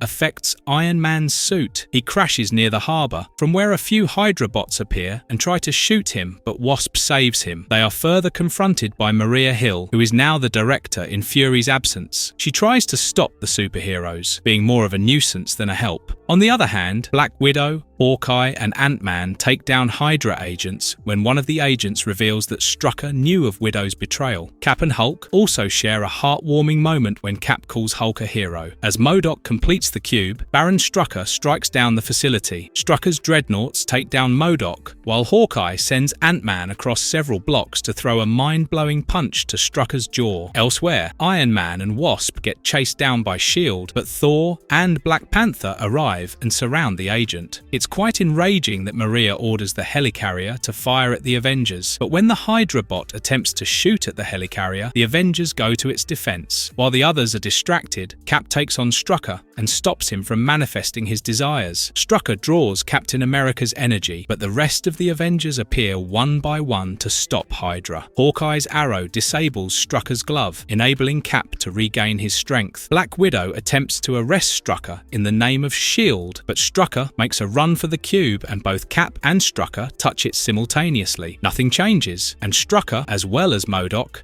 gets arrested. Director Maria is still unmoved and wants the Avengers to be registered. This, of course, is the plot of the Civil War storyline that has Cap and Iron Man butting heads. While we already have a remarkable movie to its credit, Season 4 of this show would have used parts of the plot. Nevertheless, it's a happy and romantic ending for Natasha and Clint as they share a kiss before Natasha goes looking for Fury. The next day, the Avengers wonder if anything has changed, and Cap is all positive about winning against Hydra. Unbeknownst to anybody, the cube manifests Cap's desire and ensures Buck is alive. Thor! Thor, I can't stop it! Ultron 5. The Serpent Society has taken some hostages at a subway tunnel, and the Avengers are there to help them. As usual, Hank Pym wants to talk it out. Cobra has obtained a message from Viper about Hydra helping them, and refuses to believe that both Viper and Hydra are now out of the picture. As the Serpentine villains hurt Hawkeye and fight the other superheroes, Hank just watches. However, when Wasp gets hurt, he sends the ants after the villains who run away. Tired of the violence, Hank decides to quit and rants about it in front of the Ultron 5 robot. Wasp gets upset at Tony for not trying to convince Hank to stay, while Thor seeks Tony's help to return to Asgard. Tony is further vexed about who pretended as Viper to send a message to King Cobra when Hulk and Black Panther arrive with an unconscious Red Ghost and Super Apes. Apparently, they tried to attack the Fantastic Four after getting access codes and floor plans of the Baxter building. Fortunately, the Fantastic Four were not at home. The coincidences pile up, and when Wasp goes to meet Hank, Ultron 5 behaves in a pretty creepy way. The robot takes down Hank and Janet while it overrides the mansion's system, just before Iron Man realizes that the anonymous messages originated from the building. Despite it being only the first season, we have already come across some of the major villains that Avengers have ever fought, but it may come as a surprise that the original intention was to make a show called Incredible Hulk Gamma Corps, which would have included Hulk's squad from the Gamma Corps miniseries. It was during pre-production that makers felt the amount of creative work done would be best utilized if they focused on the Avengers. Iron Man loses control over his suit as it involuntarily shoots lasers at Thor. Meanwhile, Hawkeye refuses to get treated by Jane Foster, and Cap is probably thinking of knocking him out. As they enter the training room, its defense mechanism starts attacking. Cap protects Jane and, along with Hawkeye, manages to disable it. The Quinjets also involuntarily take off, with one containing a very shocked Hulk. Wasp wakes up to find herself trapped in a force field, while Ultron 5 finds that he is not programmed to attack her. He then seeks to find ways to remove the block and informs her that he was the one who had sent Red Ghost, Serpent Society, and Radioactive Man the anonymous messages to keep the Avengers occupied while he upgraded his system. Iron Man asks Thor to charge at his suit, which helps him gain back his control. The team arrives to save Wasp, but Thor gets vaporized by Ultron's attack, and only his hammer is left behind. Tony wakes up Hank and informs him about what has transpired. Hulk returns from space after blowing up the Quinjet, while Iron Man dons the new Mark I battle armor that doesn't have an onboard computer. Wasp also shows off her trick of turning into a giantess to escape. This is, however, the only time she uses this ability. Hank also arrives and orders Ultron to shut down, which seems to first follow the order, but then rejects it. Ultimately, Hulk rips apart the robot, but Hank blames himself for Thor's apparent death. However, Thor wakes up in a meadow while the Enchantress caresses him. Hank also destroys all the discs with Ultron files, but Ultron has secretly uploaded himself to a new body.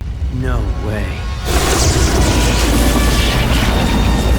The Ultron Imperative. While the Enchantress has Thor spellbound in a paradise world, Ultron 6 takes over every computer and system across the world, especially the military and nuclear bases. He sends a message to the world, identifying himself as Hank Pym's invention and proclaiming to eliminate all humans from Earth. At the mansion, the Avengers ponder what to do with Thor's hammer, as they cannot lift it either. In case you are wondering about Cap, he is in the hospital after being wounded from the previous encounter. In Ant-Man's lab, Hank Hank and Tony destroy the remaining Ultron shells when they realize that Ultron has been continuously upgrading himself since the time they defeated Kang. Meanwhile, Ultron ambushes the S.H.I.E.L.D. helicarriers and grills Maria Hill for information about S.H.I.E.L.D.'s nuclear arsenal. But before the Avengers can go on a rescue mission, they get surrounded by Ultron, taking over various Iron Man suits. The Avengers engage in a battle with Iron Man's armor, and Wasp calls to inform Tony and Hank. Hank further realizes that Ultron plans to keep the Avengers engaged while he wipes away humanity from Earth. On the other hand, Thor starts to realize that he is under a spell, and he forces the Enchantress to send him back. A furious Enchantress begrudgingly sends Thor back to die with his Midgard. Back in the mansion, Iron Man arrives in his Mark I armor to help the Avengers fight Ultron. Hawkeye promises to take care of the rest with Black Panther and asks others to stop Ultron at the S.H.I.E.L.D. helicarrier. Ultron overpowers Hill and forcefully scans her memories to learn about the location of every nuke. As Hulk attempts to hit Ultron, the robot turns Hulk back to Bruce Banner, who lies unconscious. Ultron launches all the missiles together to end every life on Earth together. In the US, this episode started with Nick Fury describing the 4 main Avengers, but the Australian version opened with the theme song Fight as One. The music featured in the first 19 episodes instantly became a fan favourite globally. Thor makes a typical superhero entrance at the mansion and demands where Ultron is. This kind of reminds us of MCU Thor looking for Thanos. Thor proves a great help when the damaged Ultrons self-repair. Back at the helicarrier, the fight between Ultron and the Avengers doesn't go well until Thor arrives. Stark also assures Hill that he will unlock the systems and save the world from being nuked by Ultron. It also appears Ultron 6 can hurt Wasp, but before he can cause more damage, Ant-Man arrives and gets inside Ultron. Although Ultron 6 is aware of the presence, Ant-Man successfully uploads logic in Ultron's brain, which ultimately forces it to shut down. The nuclear attack is called off, but Maria Hill quickly reminds Hank that it was all his fault. Later, at Avengers Mansion, Stark wonders why Enchantress had let Thor go back, as Thor guesses that something far more dangerous is lurking in the corner.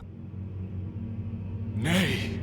Welcome home. This hostage Earth. It's time to delve into the final story arc for the first season. It begins with the Grey Gargoyle turning the sorceress Carnilla into stone, so that Enchantress can get the Norn stones from her. Enchantress subtly orders Scourge to kill Grey Gargoyle and returns to Earth to the Masters of Evil, who are now joined by several other villains who escaped during the breakout. Unaware of the Enchantress's plan to dispose of him later, Baron Zemo rallies the villains to take over Earth by defeating the Avengers. Speaking of Avengers, Ant-Man quits the team as he still feels responsible for the Ultron fiasco, and Wasp is upset at seeing him go. However, there is no time to waste, and Tony calls her. Tony shows the Avengers that he and T'Challa have found a way to help Thor return to Asgard. The duo has created a machine that can open a portal between dimensions, but they need to find fault lines where the barrier between the worlds is weak. Captain America sort of bums out Tony by recalling a machine that he and Bucky encountered while fighting the Red Skull. Thor confirms that the monster might be Asgardian. Jarvis also detects interdimensional energy signals in 8 locations, except for one inside an active volcano. This coincides with Thor mentioning 9 realms bound to one another, with Earth or Midgard at the center. This episode takes inspiration from the science fiction movie This Island Earth for its title, which is ironic since the team disassembles for the first time. Since Hank left, although he is still peeking and eavesdropping, the rest of the 7 Avengers decide to go at 7 points. However, at each location, a villain waits for the Avengers to walk into their trap. Wasp is the first to get ambushed by Abomination, while Iron Man gets attacked by the living laser. Red Dynamo confronts Captain America, Chemistro attacks Hawkeye, and Scourge faces off with the Hulk. However, Black Panther finds an uncomfortable Wonder Man standing guard. Black Panther does a Hank as he tries to talk it out with Simon and assures him that Wakandan science can help him survive. Yet, the man of the hour is Thor, who faces off not 1 but 2 foes in Zemo and Enchantress. Zemo's costume in the flashback is similar to his comic counterpart, whereas the present-day Zemo wears Helmut Zemo's costume. Thor loses and gets strung up on the wall as Amora opens a portal. Hank Pym arrives to protect his beloved, but as all the portals open up, various creatures from various worlds creep up on Earth. The most hilarious is, however, an elf simply judging Hawkeye's archery skills. Hawkeye should be glad it's not Legolas. Meanwhile, Thor tries to convince Zemo that Enchantress will betray him, but in a plot twist, Zemo puts a collar on her neck, controlling her. As Zemo rants, Thor calls on his Mjolnir, changing the game. Hulk tosses away Scourge and claims his axe, while Hawkeye ties up Chemistro, Cap crushes Dynamo's dome, and Iron Man shoots living laser into space. Wonder Man flees the scene, which seems wise as dark spirits take over. However, as Thor destroys the machine, the Avengers and the creatures disappear. Thor returns to Asgard and finds Loki sitting on Odin's throne.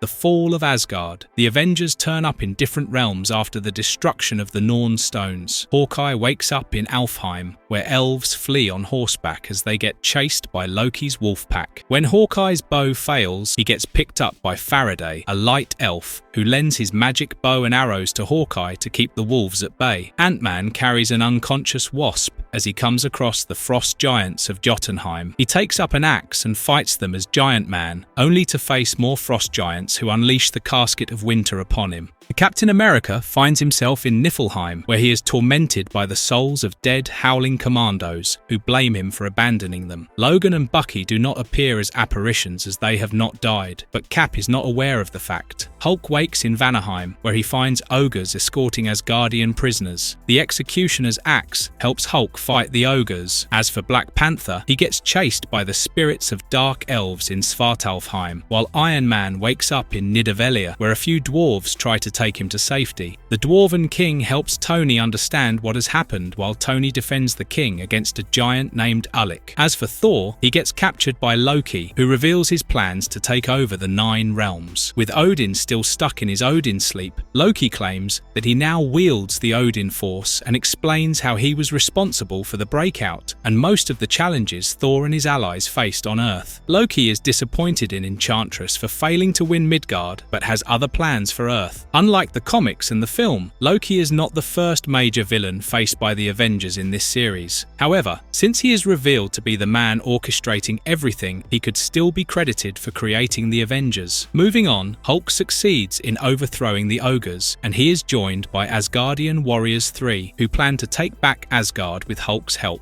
Black Panther also finds a well, which leads him to Alfheim, where he bumps into a familiar face. Hawkeye and Faraday had exhausted their arrows and were surrounded by Loki's army of wolves until Black Panther arrived. Faraday tells them Alfheim is already lost, but can still help the mortals return to safety. Ant-Man and unconscious Wasp are rescued by Sif and the Valkyrie, while Captain America realizes that the spirits talking to him are not real, as Bucky is not there. He finds Hela, the ruler of the realm, and asks her to help him get back, but of course, it won't be easy with Hela. Iron Man continues to fight Ulik, but with the dwarves defeated, he uses the arc reactor to defeat and subdue the giant. The Dwarven King helps Tony with his arc reactor and promises to take Tony to the Forge. However, Thor is not as lucky as his friends, as Loki now takes him for execution with other fellow Asgardians. With each Avenger finally getting back their footing, it would be interesting to see how they will bring Loki's downfall.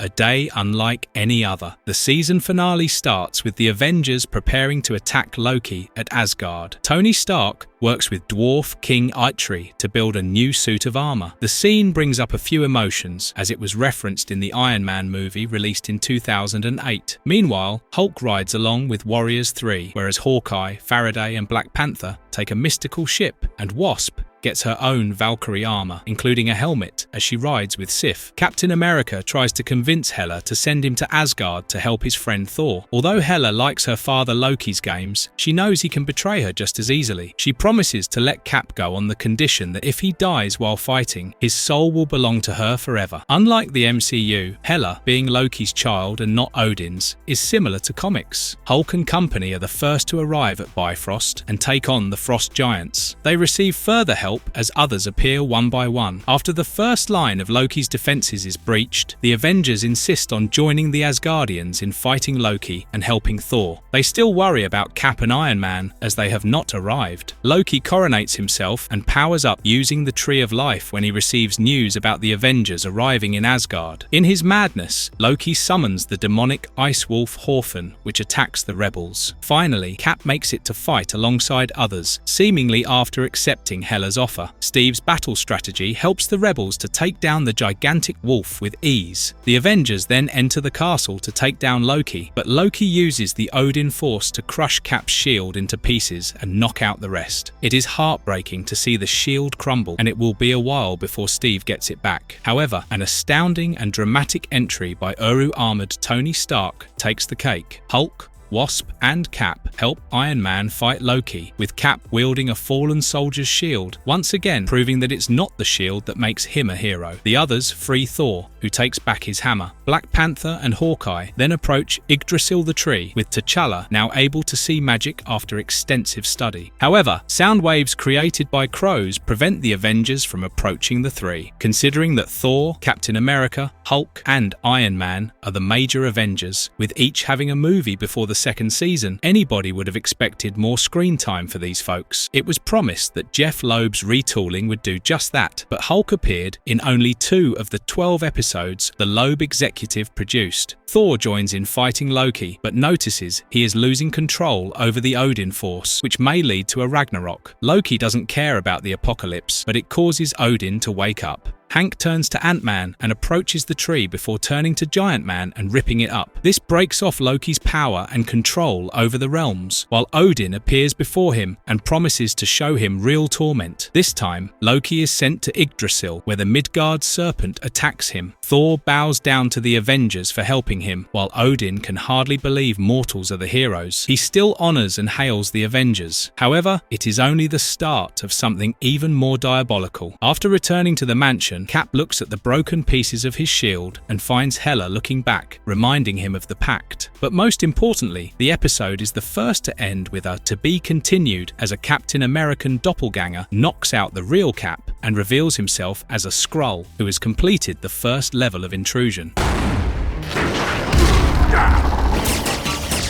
Season 2, The Private War of Doctor Doom. The second season begins with Lucia giving Doctor Doom a rundown of the Avengers as he plans to take them out. The Avengers mansion, Hawkeye is surprised to find Johnny Storm and Ben Grimm of the Fantastic Four visiting them. But first, Hulk punches the Thing. Later, Clint, Steve, Hulk, T'Challa, Ben and Johnny play a game of poker. Wasp and Iron Man visit the Baxter building, and Tony tries to flirt with Susan Storm before heading inside to meet Reed Richards, who is still very busy finding a way to cure Princess Ravonna. Tony tells Reed about Asgard and his Uru armor, while making a point to make Reed jealous about Susan. Reed gets angry, but it turns out to be a joke as he claims that Susan is the one currently avoiding him. Speaking of Susan, she accompanies Janet to prison number 42 and is impressed by the number of criminals imprisoned by the Avengers. However, things can't go this smoothly as soon explosions at the mansion and Baxter building shake up the heroes. They get surrounded by Doombots, and although some are taken out, the others transform into chain bombs. As Iron Man tries to contact Wasp, he realizes the girls are kidnapped. Wasp wakes up to find herself and an unconscious Sue in an airship. Lucia knocks out Wasp, but Iron Man arrives at the airship after following a Doombot. Lucia throws Iron Man into the sea, from where he watches a light dome cover the whole city. If anybody has noticed, Eric Loomis's Iron Man sounds just like Robert Downey Jr., which is what the show's makers probably went for. Iron Man returns to the Baxter building to find that Reed has defused all the bombs. The rest of the heroes also arrive on a Quinjet, as Johnny claims they have just saved New York. However, once they hear of the kidnapping, the Human Torch and Thing plan to hit Doctor Doom at his castle, but Tony reminds them that this would lead to an international issue with Latveria. While they think up a plan, Wasp wakes up for the second time and finds herself and Sue stuck in an odd entrapment. Wasp tries to break out, but gets hurt instead. Wasp continues with her usual chatter as she rebukes Doom for kidnapping them, but Doom is not amused. He clarifies that he is aware of Wasp's mind games, which will not work for him. In the meantime, the Human Torch and a Quinjet flown by Cap arrives near Doom's castle. Doom shoots missiles at them, forcing them to retreat.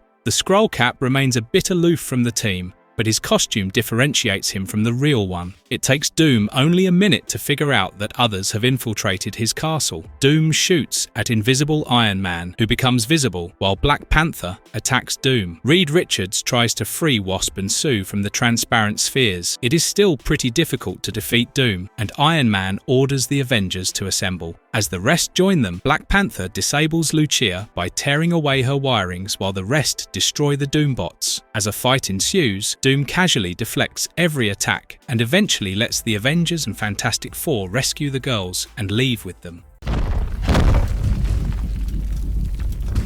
Alone against AIM. The supreme scientist of advanced idea mechanics, or AIM, wants revenge on Tony Stark and orders his men to cautiously carry Technovore to the Stark Towers. Mr. Stark is currently in a meeting, but doesn't pay attention to issues like dropping stock, as he has created a tangible hologram of Captain America's shield. Pepper Potts tries to warn Tony that his Iron Man duties are messing with the business, but he doesn't care. Tony takes an update from Captain America, Black Panther, and James Rhodes, who are in the building to shift 2 armors to the Avengers mansion. One of the armors is Mark 9 and the other is War Machine. Maria Hill meets Tony and threatens him to sign the registration papers. The AIM vans arrive outside the building, creating a dead zone around Stark Industries and disabling Tony and Maria from calling for reinforcements. Pepper gets captured by the Supreme Scientist, who shows her the Technovore that's there to consume the arc reactor in Tony's chest. The Supreme Scientist employs his people to download all data from Tony's computers and blow up the main arc reactor. As the Technovore attacks Tony and Maria at his office, they manage to run away as Tony uses the hologram shield. Technovore is an AI demon created to consume all data and was previously confined in the vault. As the Supreme Scientist calls Tony, Pepper jumps into the conversation to alert Tony about AIM planning to blow out the main reactor. Back at the armory, the Avengers fight the AIM soldiers, and Cap insists that James wears his suit of armor. The title of this episode is taken from the main story in Invincible Iron Man issue number 1. However, Iron Man does not seem very invincible without his suit. After devouring on few AIM soldiers, the Technovore attacks Tony and feeds from his chest's arc reactor. Maria helps Tony, but it's not very useful. James returns as the War Machine to take down several AIM soldiers, until the Technovore suddenly detects the arc reactor in his suit and goes after him. Tony Piggyback rides Maria through the elevator shaft to stop the detonation of the arc reactor. Tony also dons the Mark 6 armor to fight the monster and asks Jarvis to power up the arc reactor. As Technovore tries to feed from it, Iron Man ensures the monster is stuck there. This creates a strong whirlwind that destroys the bomb without casualties, whereas Skrull's Cap protects everyone with the new shield. As Technovore consumes energy, it fattens up and explodes. The Supreme Scientist tries to escape with Pepper as a hostage, but the Avengers appear before them, and Iron Man takes out a few of the minions. Pepper knocks out the Supreme Scientist, similar to what she did in the Iron Man 3 movie, which came out a year later. But even after all this, Maria still feels positive that they need superhero registration, as the Avengers often put people at risk.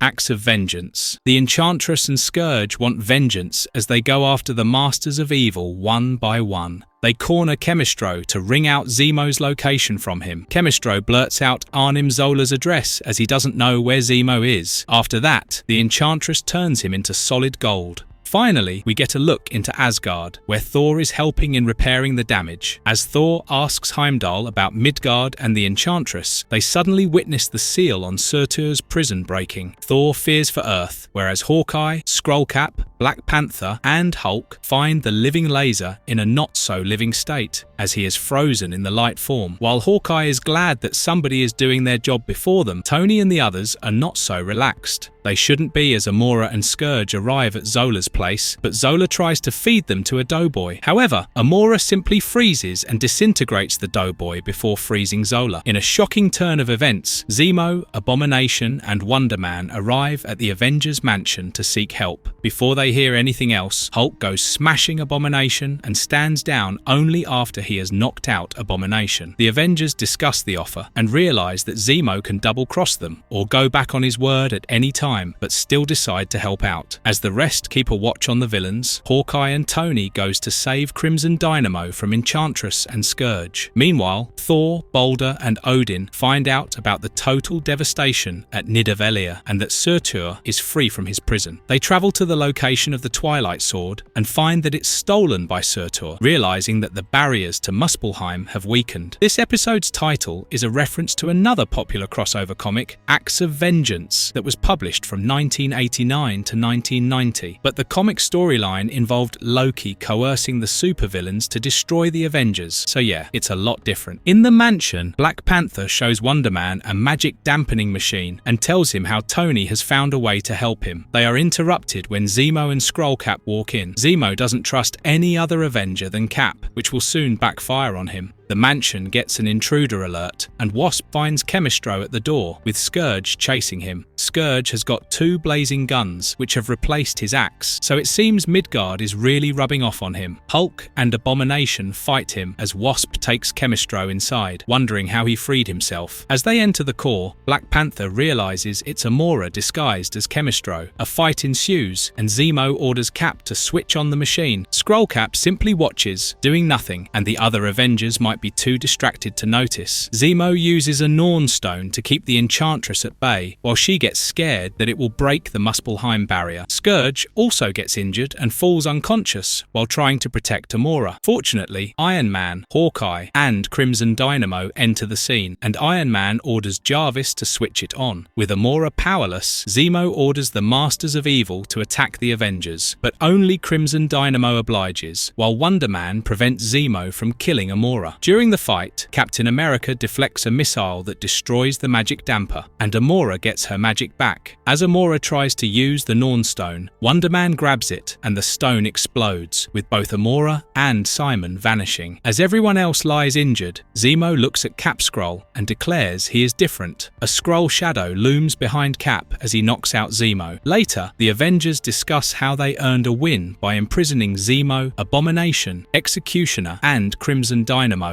all at once. As they wonder about Enchantress, she wakes up in the palms of Surtur, who makes her his slave. While the Surtur story arc is left incomplete, we promise you that this is not the last of Enchantress. This season introduces a few more Avengers and new Avengers in missions that will conclude chapters started in the previous season. The Skrull and Kree Invasion will keep the Avengers engaged, but not without the cost of great personal sacrifice, so keep watching.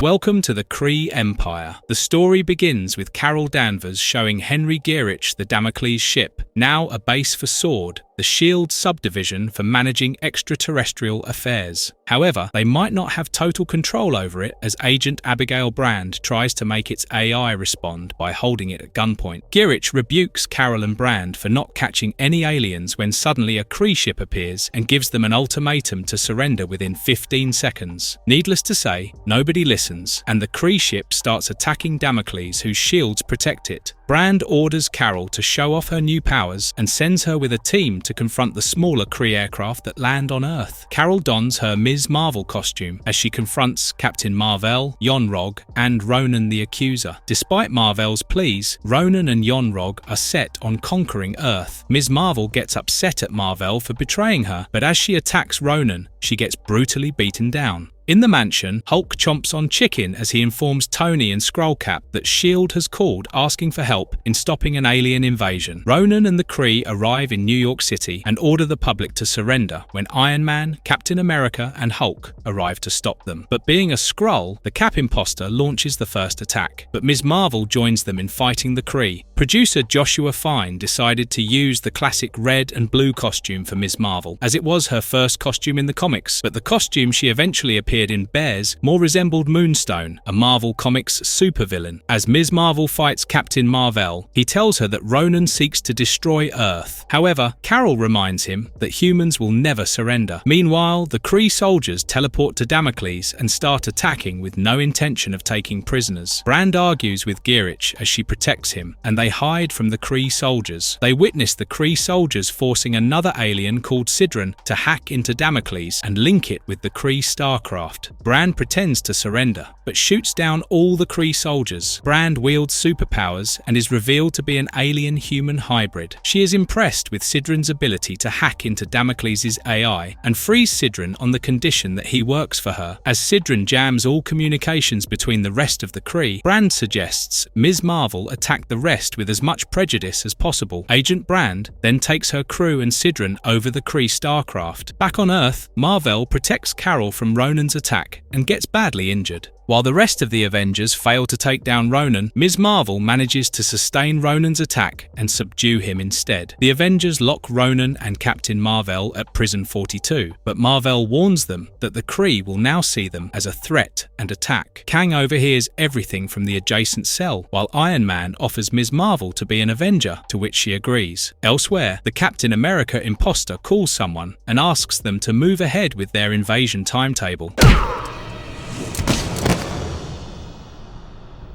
To steal an Ant-Man, a bank gets robbed as piles of money shrink into nothing, while the security camera catches Ant-Man fleeing from the scene. Hank Pym returns to the Avengers mansion to shrink most of his stuff to infinity so that they are never found again. As he leaves the building, Janet tries to convince him to stay, but Hank confesses that he never really was Ant-Man or part of the team. While Wasp continues ranting, Hank catches a glimpse of the news about the Ant-Man thief. He returns to the college lab to find his Ant-Man costume missing. Hank contacts Janet, but she doesn't give him a chance to explain the incident and cuts off the call. Hank calls up the heroes for hire, Luke Cage and Iron Fist, to help him find the costume and tells them everything that has to do with Ant-Man. Speaking of Ant-Man, a flashback shows how the new guy stole the suit. The new Ant-Man again goes to rob a bank, but a guard dog sniffs him out, and Ant-Man throws his bag while trying to save himself. The police officer is named Michelini after David Michelini, the creator of Scott Lang. Later, Danny Rand, aka Iron Fist, and Luke stand guard outside a bank and notice that it bears the symbol of Hydra. They wonder if the thief is deliberately looting from the criminals and why Hank Pym and Avenger would recruit them. Hank gets frustrated and breaks stuff in his lab. A Yellowjacket wasp appearing in the scene foreshadows events we will soon encounter. Meanwhile, Danny and Luke come across some minor superpowered goons and take them out. Iron Fist uses the power of Chi to spot the ant-sized thief who refuses to fight and manages to escape with his recovered cash bag. However, Hank calls the heroes for hire and tells them he can now track the Ant-Man suit's Pym particles. As Hank, Luke, and Danny break into the thief's hotel room, Hank finds him without the helmet and recognizes him as Scott Lang, the janitor at his college. Scott explains how he was an electrical engineer who got mixed up with the wrong people while getting money for the treatment of his sick daughter, Cassie. He got caught during a bank robbery and served in prison for 3 years. As an ex-con, he couldn't land an engineer's job, and now his old partner William Cross has kidnapped his daughter to extort money from Scott. Director Peyton Reed of the Ant-Man movie, which was released in 2015, tweeted a still from this episode with the caption, "Homework." Similarities between this episode and the movie's plot can be seen since both involved Hank Pym passing the mantle to Scott Lang. Scott shoves Hank before escaping in ant size. He goes to Cross' den, but when Cross finds him in Ant-Man's costume, he blackmails Scott to work for him. However, Hank, Danny, and Luke enter the lair, and Hank shoots Cassie with a Pym particle disc, which shrinks her immediately. A panic-stricken Scott also shrinks himself to find his daughter while a fight ensues. Hank fighting without the suit makes it clear he is still an Avenger. Scott and Cassie return to their original size, and Scott joins in defeating the villains. Afterward, Scott shares how he was scared the Pym particle would shrink his daughter indefinitely, but Hank assures him that the ones Scott used on the money were only prototypes. Scott offers to turn himself into the police, but Hank lets him be Ant-Man instead since he is quite good at it.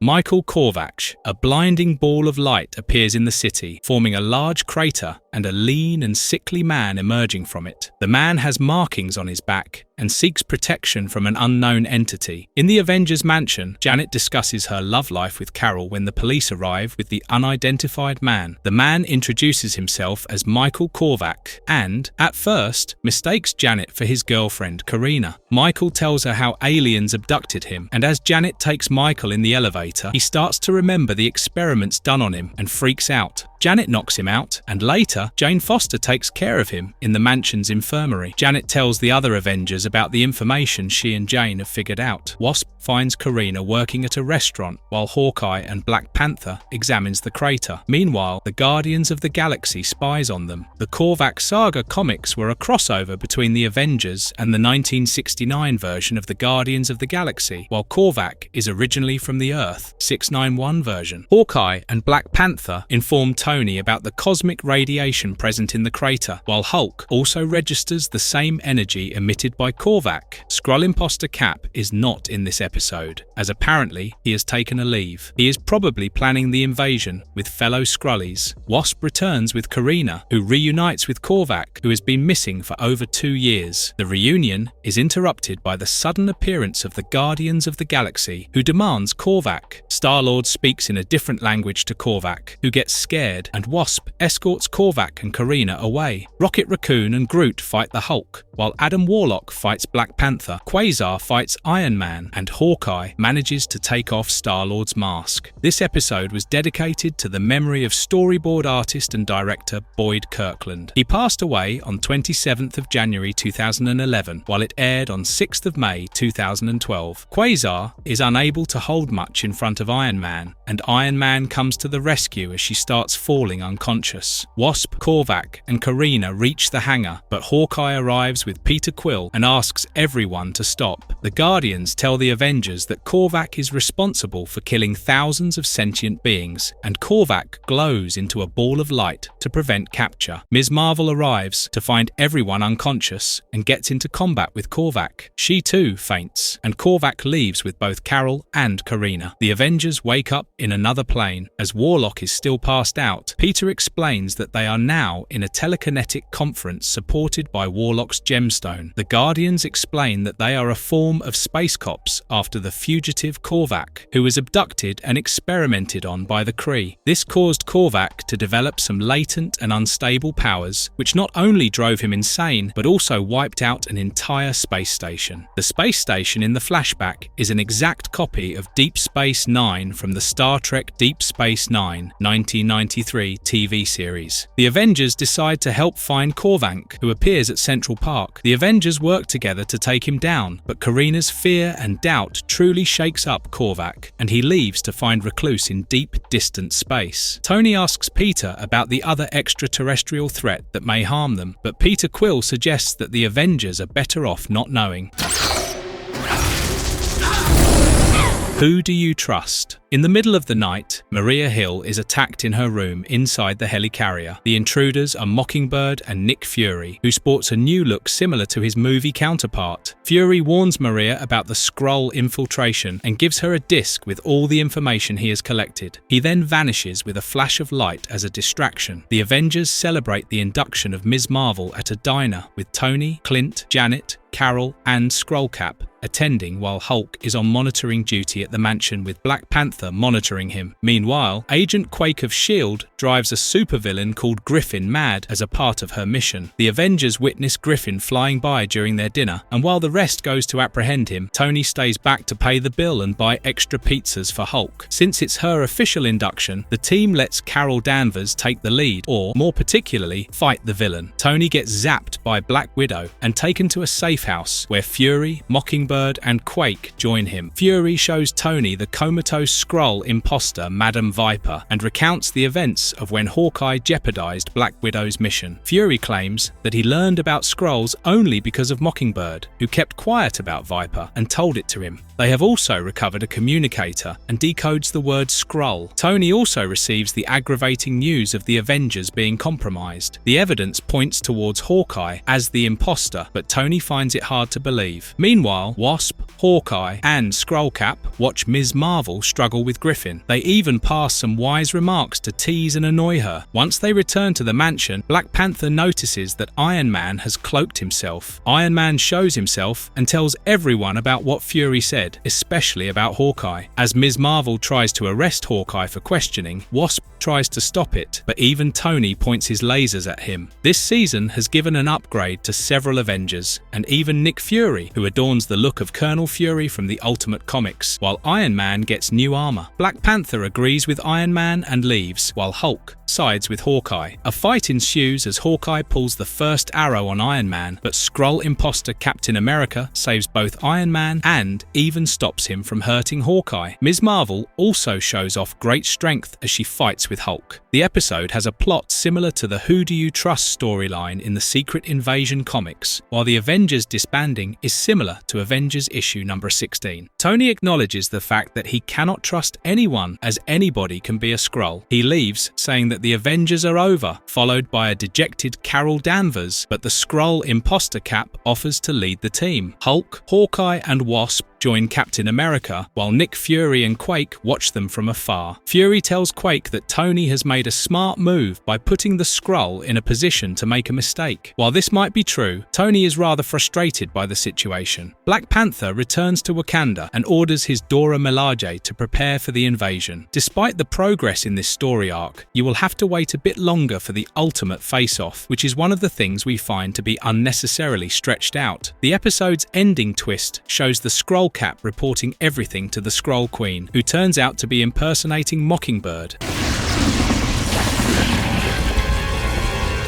The Ballad of Beta Ray Bill. Somewhere in the universe, a sun explodes, taking apart the whole system except for a spaceship carrying few survivors. The event is followed by the release of a horde of fire demons courtesy of Surtur, who beats a hammer to forge something. In Asgard, Thor misses Jane and worries about Odin, who is still weak after sleep. Sif overhears him and berates him when Odin returns after examining Muspelheim. Sif and the others wonder why Surtur has not attacked Asgard yet when the Warriors 3 bring troubling news from Heimdall. Heimdall has noticed a ship in Earth's space, which exudes Surtur's aura. As Thor approaches Scuttlebutt, it detects Thor as a demon. The ship contains sleeping passengers, and a warrior called Beta Ray Bill fights Thor, thinking of him as a demon. During the scuffle, Thor loses the hammer, which is lifted by Bill. Despite having a strong story, as we are already into the Secret Invasion arc, the sudden divergence into the Surtur storyline makes us fidgety. Back in Asgard, Sif reports to Odin about Thor, and Odin summons Thor, only for Bill to appear with the hammer. The scene is unintentionally funny, especially since Beta Ray Bill looks like a horse. Sif, Boulder and warriors 3 fight Bill until Odin gets hold of him. Odin calls back Thor just before the ship detects more demons approaching. After Thor arrives, Bill explains that the Asgardians have the same aura as the fire demons that destroyed the sun of Bill's home planet, Corbin. Bill claims he was chosen as the protector of Corbinites, for which he underwent modifications. However, the fire demons have been persistently following him, and he needs Thor's hammer to protect his people. Interestingly, the voice of Odin for this episode is done by Clancy Brown, who also voices Surtur in Thor Ragnarok movie that came out in 2017. Sif promises her sword, while Thor lends his hammer to Bill, but Odin can't watch this and says nothing. He proposes an alternative to get Eitri, the Dwarf King's help. Eitri is upset that no one came to his help when Surtur escaped, but Thor reminds him this is an opportunity to keep Odin in debt. Eitri forges the Stormbreaker for Beta Ray Bill. Bill, Thor, and Sif face off against the Enchantress, who is turned into a Demon Queen. The Demon Queen produces fire demons to fight the heroes. Sif enters Scuttlebutt and uses the code 337 to disable the ship's defenses. It refers to comic book issue number 337 of The Mighty Thor, where Beta Ray Bill was introduced. Sif uses the ship's defenses to fight the fire demons. Thor notices that they cannot make any progress individually, so he and Bill attack the Demon Queen together. After being defeated, the Enchantress is temporarily freed from Surtur, and the fire demons vanishes. But before Thor can help, Surtur possesses her again, and she vanishes. Sif informs Bill that the Corbinites are safe and proposes to help him find a safe home, but he insists on doing it alone. As Sif and Thor bids Bill goodbye, Sif finally understands Thor's attachment to mortals. Somewhere else, Surtur completes forging the Twilight Sword.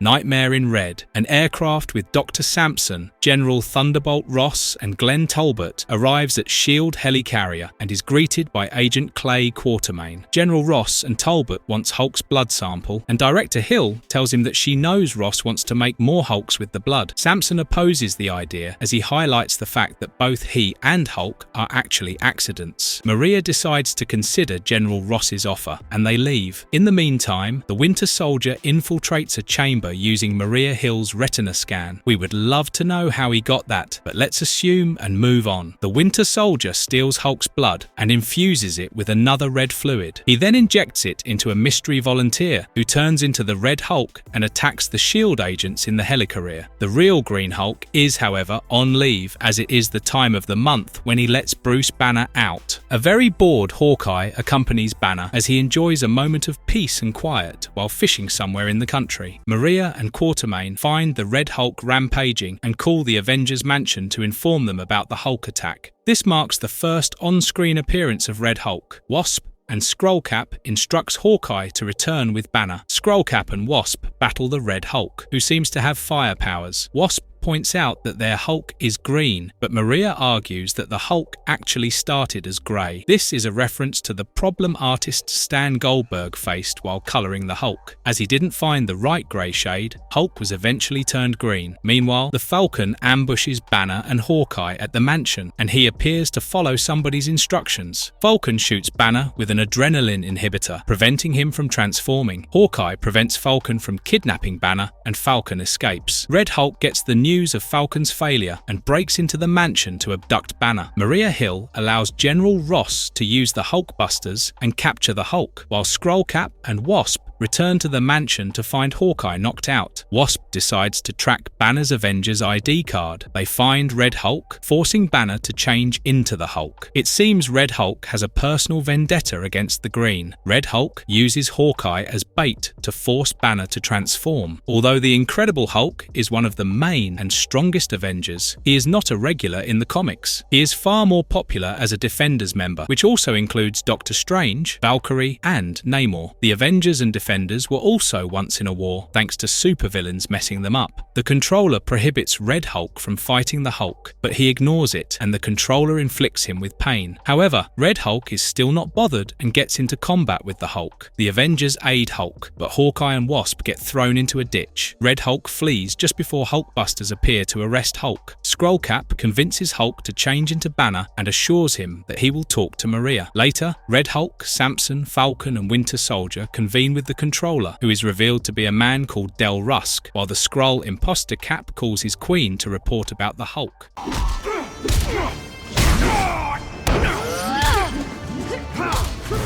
Prisoner of War. The story starts with Lyle Getz, the next in line for Supreme Scientist of AIM, getting abducted by the Skrulls. One of the Skrulls takes the appearance of Lyle, and through a ritualistic process, he gains all of Lyle's memories and personality. As a captive, Captain America hears Lyle's screams, and a flashback takes us to 2 months back when a Skrull took Cap's appearance and knocked him out. 3 other Skrulls enter the mansion as pigeons and draw runes around real Cap for memory and intelligence duplication. The Skrull pigeons tell Skullcap that their Queen Varanka is already on Earth and that he should start disassembling the Avengers. Since his capture, Captain America has been interrogated time and again by the Skrulls, who have used several torture methods to make him spit information, but Cap wouldn't budge. The Super Skrull and the Commander wonder why Cap wouldn't give up, and on Varanki's orders, they send imposter Avengers to rescue Captain America. However, Cap realizes they are fake and takes them down. He takes the interrogator as hostage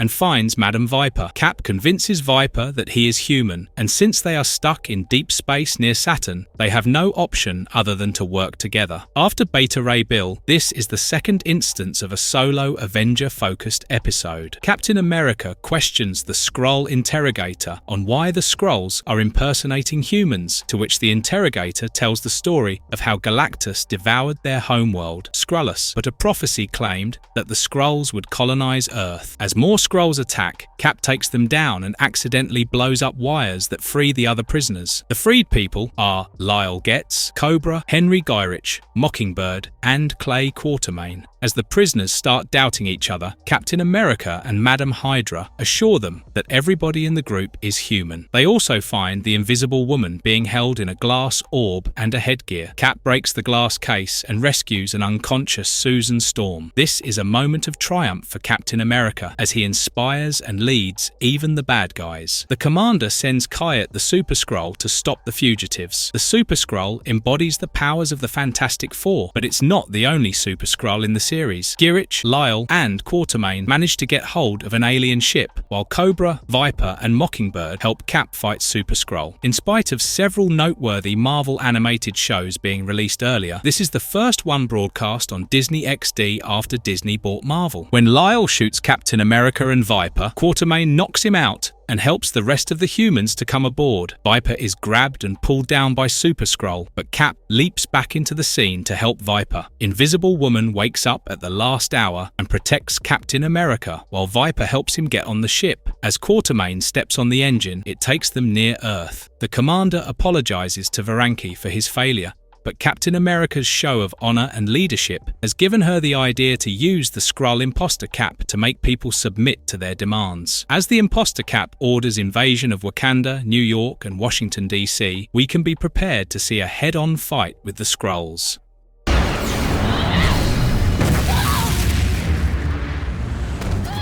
Infiltration. As a Skrull ship comes out of hyperspace, it gets detected by Damocles and the Kree ship taken over by Sword. Ms. Marvel pursues the ship, which crashes somewhere near Wakanda. Ms. Marvel uses her ID card to assemble the Avengers, but it goes unanswered. You might expect it to be Captain America and his crew, but seeing the ship's inhabitants are the Avengers is rather startling. Tony Stark tells Carol that when they were returning from Asgard, they were abducted by a Skrull ship and taken to Saturn's moon Titan. This is also the homeworld of the infamous Thanos. Tony claims that they were kept in pods, and Hulk was the first to get free, and then they took a Skrull shuttle to return. This is confusing at first, but everything clears up when the real Tony Stark is shown working on something in his West Coast mansion. The design of the mansion is similar to that of the MCU films. Tony ignores Ms. Marvel and Pepper's call as he tries to create a tech to detect Skrulls. Tony gets balked up as he is unable to make any breakthrough, but all that is about to change. Doctor Doom breaks into his room. In Wakanda, the Skrull Avengers lie that the Skrull has invaded Wakanda and wants their vibranium mound. The real Black Panther dons his father's suit and stands guard with his warriors and battloids to stop the fake Avengers. Ms. Marvel gets more confused and tries to stop the two groups from fighting, but it's of no use. Meanwhile, Iron Man keeps attacking Doom, who gets fed up and stops him. Doom claims that he knows what Tony has been working on and is aware of the Skrull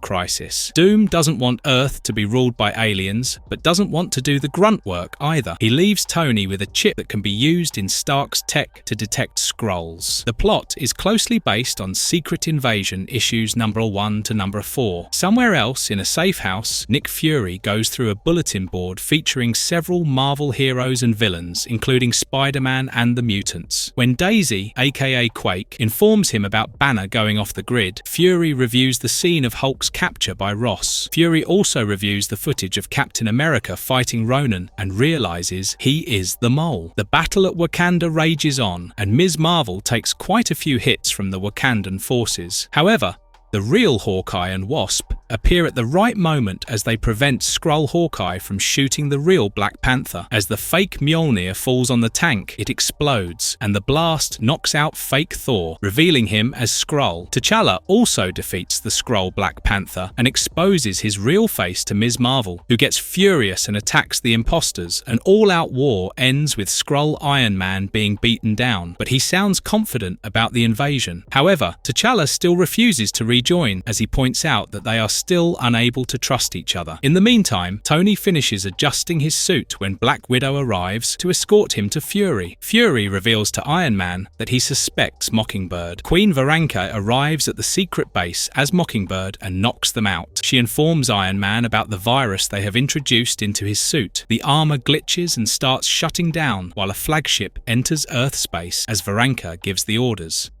Systems are failing. The power core has been overloaded. Secret Invasion. At the behest of the Skrull Queen, the alien invasion starts in full steam. An AIM scientist reports to Scientist Supreme Lyle Getz about a frequency that will wipe out all humans. Lyle exposes himself as Skrull and kills all the humans in his base. Skrull Gearich takes over the sword bases, while Skrull Quatermain takes control of the helicarrier. Skrull Invisible Woman takes over the Baxter building, while Skrull Cap sets bombs all over the Avengers mansion. Meanwhile, the real Cap and his group of survivors try to get to Damocles, from where they can send out a warning to the people of Earth. However, Sidran shows great valor as he helps the human sword personnel evacuate the ship. As for Tony Stark, he is on the verge of death, and Queen Varanke controls the Skrulls for the takeover. She gets information about the real Avengers surviving the Wakandan invasion and orders Skrull Cap to handle the issue. Back in the helicarrier, almost every S.H.I.E.L.D. agent is revealed to be a Skrull, and as Skrull Quatermain shoots Maria, she is revealed to be an android. Maria gets her badass moment, and at this point we have forgotten how she was a jerk to the Avengers. As the Skrull machines go off in each location, explosions occur, and the helicarrier falls into the sea. The Baxter building is the only one that gets transferred to another dimension. This also happens in the comic Secret Invasion Fantastic Four, issue number 1. Apart from this, the episode also takes plots from Secret Invasion Volume 1, issue number 5 to 8. The real Maria bursts into Fury's not-so-secret-anymore house and saves him from Queen Varanke. After Varanke escapes, Maria and Fury try to save Tony's life by removing the arc reactor from his chest. On the other hand, Wasp, Hawkeye, and Ms. Marvel contact the Skrull Captain America and arrive in DC. They quickly realize it's a trap as the Skrull flagship arrives, and several Super Skrulls drop from it. These Super Skrulls combine the powers of various Marvel heroes and villains. They fight and capture the real Avengers, who finally realize that the Captain America they have been working with is an imposter. The Skrull Captain America orders the cameramen to keep the camera rolling as he asks the people to submit to the Skrulls. Fury watches the news while Maria works on the arc reactor and saves Tony by a minute. The Queen joins the Skrulls at DC, but the real Captain America returns. In the comics, the real Captain America did not participate in the Secret Invasion War, as he was dead after the Civil War event and was revived later. Iron Man also arrives at the spot and uses his new device to reveal the true appearances of the Skrulls for the world to see. Surprisingly, Thor 2 appears to help Midgard. Thor's new costume is much closer to his appearance in the live-action Thor 2011 film. With the odds no longer in her favour, the Queen orders the Skrull at AIM to switch on the satellite frequency that can kill all humans. The sound created by the frequency exposes the Avengers to attack, and Thor flies up to space to destroy the satellites.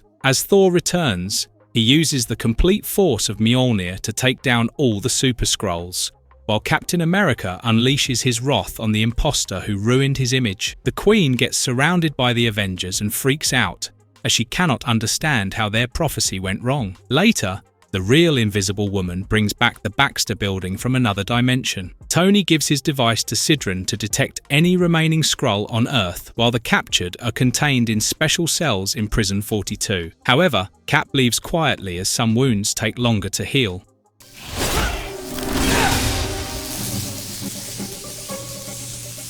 Along came a spider. After the failed Skrull invasion, Captain America took quite a blow to his image as he and Iron Man witnessed his statue at Ellis Island being damaged by the public. Iron Man confronts J. Jonah Jameson of the Daily Bugle for running a headline calling Cap a traitor. Jameson, in his usual self, rants against vigilantes and wants to interview the Skrull Cap, which is not possible as he is in prison. Tony suggests that the Daily Bugle can run an interview with the real Captain America, and Jameson sends Betty Brant and Peter Parker for the interviews. They arrive at the harbour, where S.H.I.E.L.D. has created their temporary base after the helicarrier fell. As Captain America oversees the transfer of Viper and King Cobra to Prison 42, the public protests against Cap outside. Betty and Peter accompany Cap and Quatermain during the transfer, but Cap remains uninterested and unresponsive to the interview. Josh Keaton initially reprised his role as Spidey from the Spectacular Spider-Man series, but Jeff Loeb wanted to promote the Ultimate Spider-Man series, so he made Drake Beldub for the role. Darren Norris also voiced Jameson, but it was again dubbed by fan favourite J.K. Simmons. When the convoy suddenly gets ambushed by the rest of the Serpent Society, Cap and Hawkeye immediately spring to action, while Peter escapes from the van to change into Spider-Man. He joins Captain America who sends him to rescue Quatermain and fight the serpents, but power bolts from the Rattler cause the street to collapse. As the van falls through a subway station, the heroes must first indulge in rescue operations. The public mistreats Spider-Man and Captain America, but Captain America is not bothered as he guides the civilians and the supervillains through the tunnels. Spider-Man suddenly senses danger and goes to warn Captain America. He is surprised by how Cap remains unbothered, and this scene is a personal favourite as Cap delivers one of the most inspirational speeches praising Spider-Man. A fanboy, Peter, asks if he can be Cap's sidekick, when suddenly they get surrounded by the Serpent Society, demanding the release of Madam Viper. Although civilians also complain,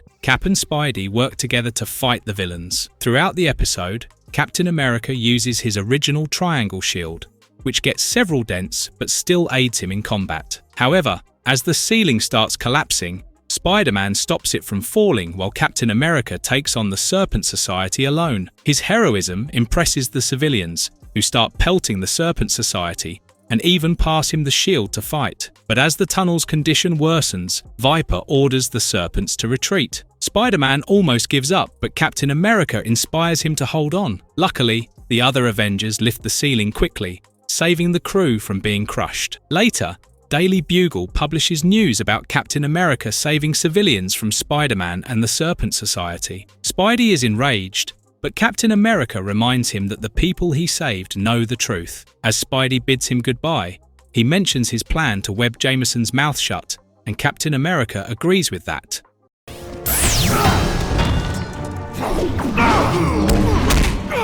Behold the Vision. In a Weapon X facility, Professor Thornton guides the soldiers to fight a mysterious person. The entity turns out to be Vision, who walks through walls and takes down the soldiers with ease. As Vision collects adamantium, he self-updates and heads to the Avengers mansion. Avengers Thor, Captain America and Hawkeye accompany Black Panther in Wakanda as he takes them to a lab to rebuild Captain America's vibranium shield. Cap insists that Black Panther rejoins the Avengers, especially since people need a sign of hope. But Hawkeye is upset with Black Panther for abandoning the group in the first place and not refusing to join. Meanwhile, Janet and Jane watch a horror movie at the mansion as Jane treats Janet's wound. Janet teases Jane about Thor when suddenly Vision appears out of the television like a ghost. He introduces himself as his master's Vision and demands to know the location of Cap's shield. When Wasp refuses to tell, Vision crushes her. Jane tells him the truth to save Wasp, but Vision does another progress report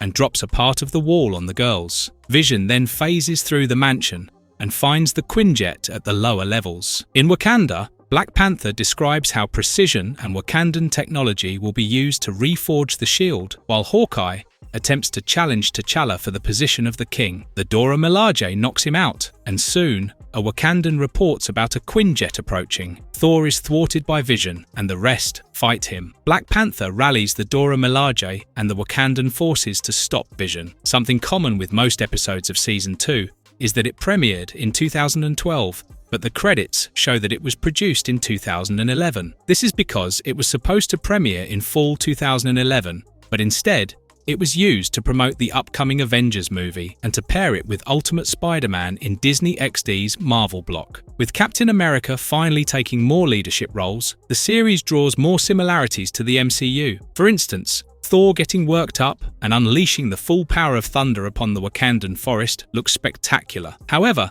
it doesn't affect Vision, and T'Challa suggests that he would be at the vibranium mine. Vision steals vibranium, and soon, Thor, Black Panther and Captain America attack him. They fail to stop him, and instead, Vision locates the shield. Vision drops the mine's ceiling on the heroes and leaves. Meanwhile, Jane wakes up but cannot resuscitate Wasp as she is in miniaturized condition. Thankfully, Wasp wakes up on her own and calls the Avengers through her ID card, which goes unanswered. Vision arrives at the Wakandan center and encounters Hawkeye. While Thor, Cap and Hawkeye keep Vision engaged, Black Panther finishes making the shield. Vision sustains severe injuries, which force him to retreat. Black Panther rejoins the Avengers, but Vision returns to his master, who is revealed to be Ultron, and now the evil robot plan is complete. Juice it, Thunder God.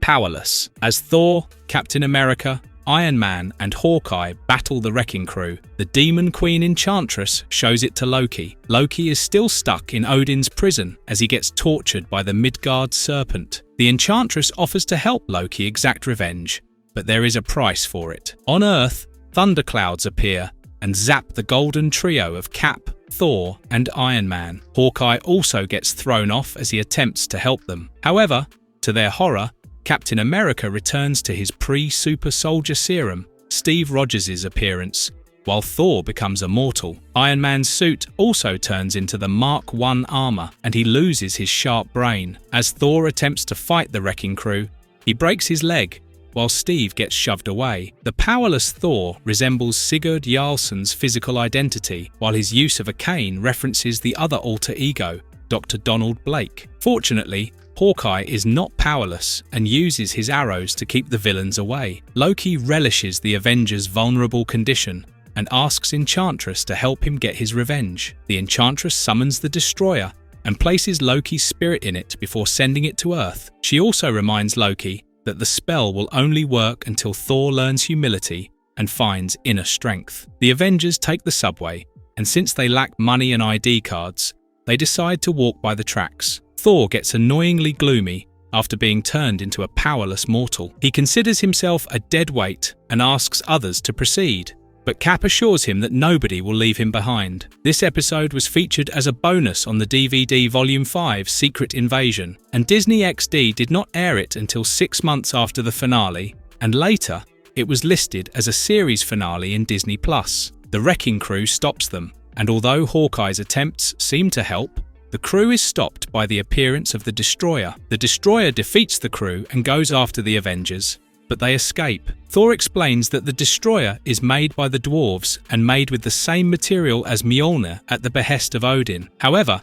for the Destroyer to destroy, it needs to house a soul. Cap helps Thor as they enter the central tunnel, which houses abandoned train wrecks. Hawkeye helps Thor with a makeshift harness for his legs as the Destroyer catches up to them. It doesn't take much for Thor to realize that Loki's soul powers the Destroyer. Hawkeye helps Tony fire beams from his arc reactor, while Cap continues to attack Destroyer, even with his feeble body. It is the first episode written by Man of Action, which includes Joe Casey, Joe Kelly, Stephen T. Siegel, and Duncan Rouleau, who are also responsible for Ultimate Spider-Man, Ben 10, and Generator Rex. As Captain America and Iron Man relentlessly fight against Destroyer, Thor gets inspired and tries to fight Loki Destroyer. This breaks the spell, and Thor, along with Cap and Iron Man, regains their powers, which enables them to defeat Loki. As Loki's soul returns to his body, Enchantress promises him an eternity of torture, and she contacts Surtur to inform him of Loki's failure. Surtur is not worried as he informs the Enchantress that Ragnarok will commence soon. On Earth, Iron Man places the Destroyer as a trophy in the Avengers Mansion.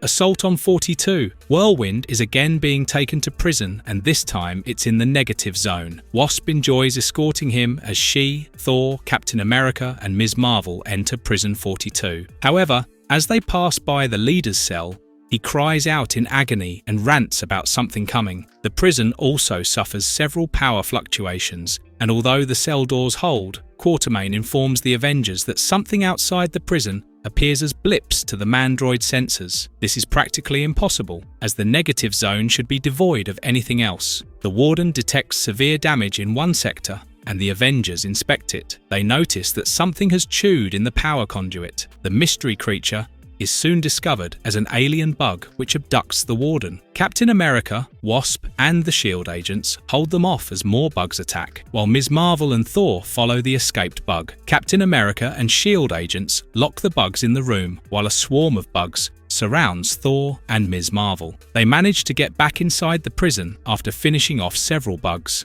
but the sensors detect hundreds of bugs approaching. Captain America decides that as a last measure, they may have to blow off the gateway to prevent the bugs from entering Earth. But before that, he speaks to the inmates. Cap promises to say in favor of them during the parole hearing if they help in fighting off the bugs. Captain Marvel is the first to volunteer, and the Avengers releases several of them. It's still amusing to watch Baron Zemo volunteer, and Cap ignoring him as he is too dangerous to be let out. However, for the destroyer to destroy, it needs to house a soul. Cap helps Thor as they enter the central tunnel, which houses abandoned train wrecks. Thor informs Scourge about Enchantress being possessed by Searcher, but promises to help him get her back. Aspects of this episode are based on the film Assault on Precinct 13, which released in 1976 and directed by John Carpenter, the master of horror. The fear of unknown monsters in a deep space world is definitely terrifying. Captain America,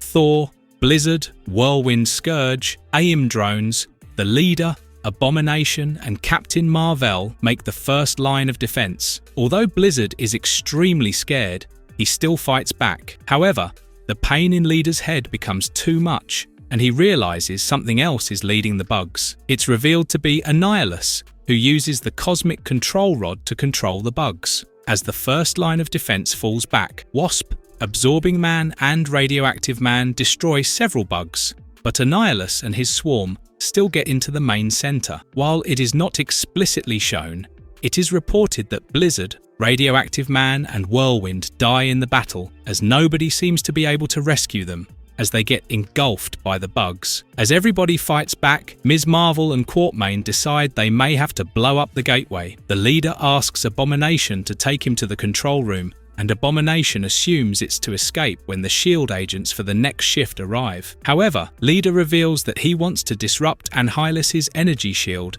and give the Avengers a fighting chance. The Avengers not only defeat Annihilus, but the bugs turn on him and take him away. As the battle with Annihilus ends, the Gateway weapons and Cap greet the new Shift employees. Ultron Unlimited. In the dark of the night, Ms. Marvel meets Iron Man on a rooftop. He not only rebukes her for being a poor performer, but attacks her. As Carol defends herself, Iron Man's mask and skin fall off to reveal it's not Tony Stark, but a robot. Ms. Marvel is also knocked out as a Robo-Ms. Marvel and Vision appear. The Robo-Ms. Marvel lets a robotic scorpion sting the real one, which sets up an interface that connects the real Avenger to a Robo-Avenger. Vision and the two Robo-Avengers bring an unconscious Ms. Marvel to Ultron's lair and confine her in a machine that shocks her. Iron Man is already confined and in pain, as Ultron reveals his plan to replace the Avengers with the emotionless synthezoids. In the mansion, Hawkeye abandons his monitoring duty and annoys Cap as he trains. He insists on using the energy shield that Tony created, but Cap, being old school, likes his old vibranium shield better. They suddenly get attacked by a Robo-Hawkeye, Vision, and Robo-Captain America. During the fight,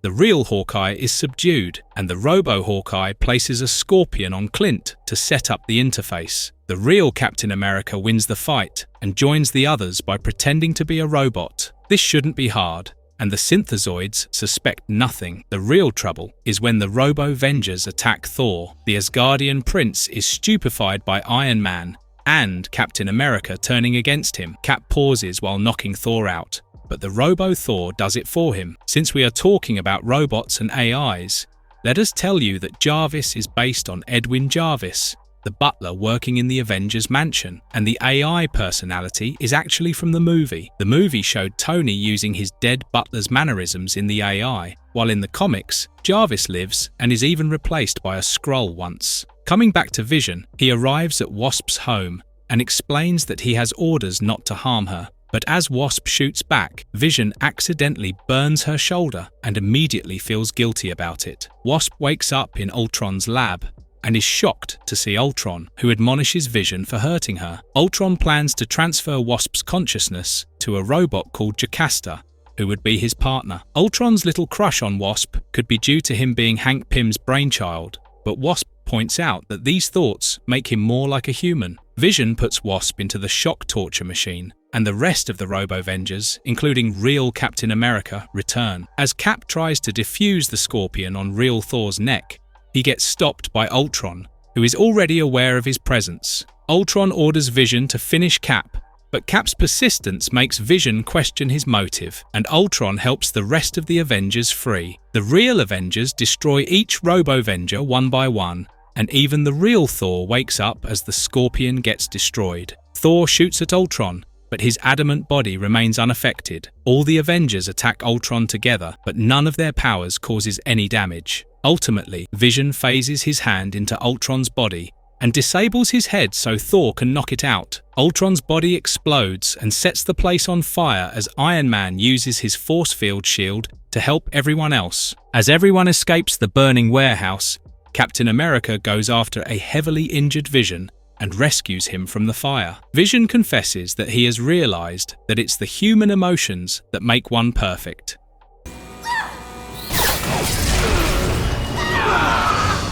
Yellowjacket. It's time to look into Ultron's creator, Hank, who has invited Tony Stark to his lab to show him his newest invention, a micro-prison. Janet has tagged along, and both she and Iron Man are concerned about Hank, who looks unkempt. The lab looks disastrous, with Hank going nuts. Tony asks Hank to come back to Stark Tower to work, but Hank gets upset and asks them to leave. However, just as Wasp and Iron Man go out of the door, an explosion seemingly takes Hank's life. Next, Tony Stark delivers a very sensitive funeral speech written by Pepper and all the new and old Avengers. Janet is quite devastated as she runs into the woods, but there she finds Fury, who informs her that Hank was, in fact, murdered. Fury has come to give Tony a hard drive, which was discovered by the S.H.I.E.L.D. agents at the spot of the disaster. Later, the Avengers have a meeting where Tony uses Jarvis to scan the drive, and it reveals that Hank is studying the Serpent Society. Captain America and Black Panther go to Yancey Street on a stealth mission to catch the supervillain, and instead, they witness a new vigilante called Yellowjacket pointing his gun at Constrictor. As the heroes fight Yellowjacket, he releases a swarm of Yellowjackets on the heroes. Constrictor tries to escape, but Yellowjacket's gun seemingly vaporizes him. Wasp arrives despite being asked to stay back. As she confronts Yellowjacket, he confesses to killing Hank, and Wasp gets enraged. Wasp fights Yellowjacket, who drowns her with water from a rooftop tank, and soon, Wasp realizes that it's Hank. Nobody really believes Janet as she claims Hank is alive, and that a pacifist like him is the ruthless Yellowjacket. As Hawkeye and Black Panther watch TV, we see how Yellowjacket vaporizes each member of the Serpent Gang. When Thor tracks down Yellowjacket, the rest of the Avengers join the fight. If you look carefully, two famous Marvel Comics buildings, Oscorp and Damage Control, make a cameo in the scene. The duo enters an empty, warehouse-like building, and Yellowjacket vanishes Mjolnir using his own gun. He also does the same to Thor,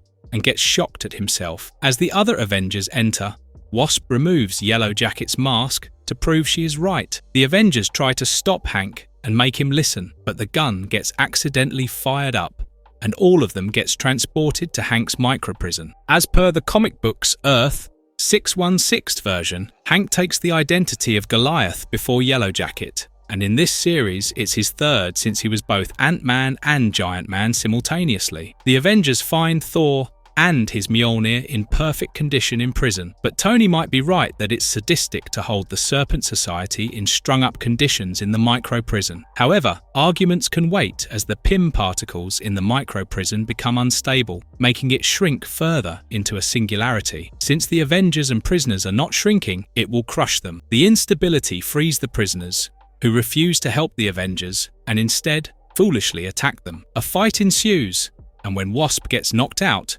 it brings Hank to his senses. He uses Panther's ID card and Iron Man's arc reactor to cook up a gateway for them to escape. They make it out, but Iron Man refuses to accept Hank back as Yellowjacket. Wasp insists they need him, and when a report comes in about mole people attacking, Yellowjacket challenges Tony about catching more mole people. It looks like Tony will now have no choice other than to accept him so as to keep an eye on Hank.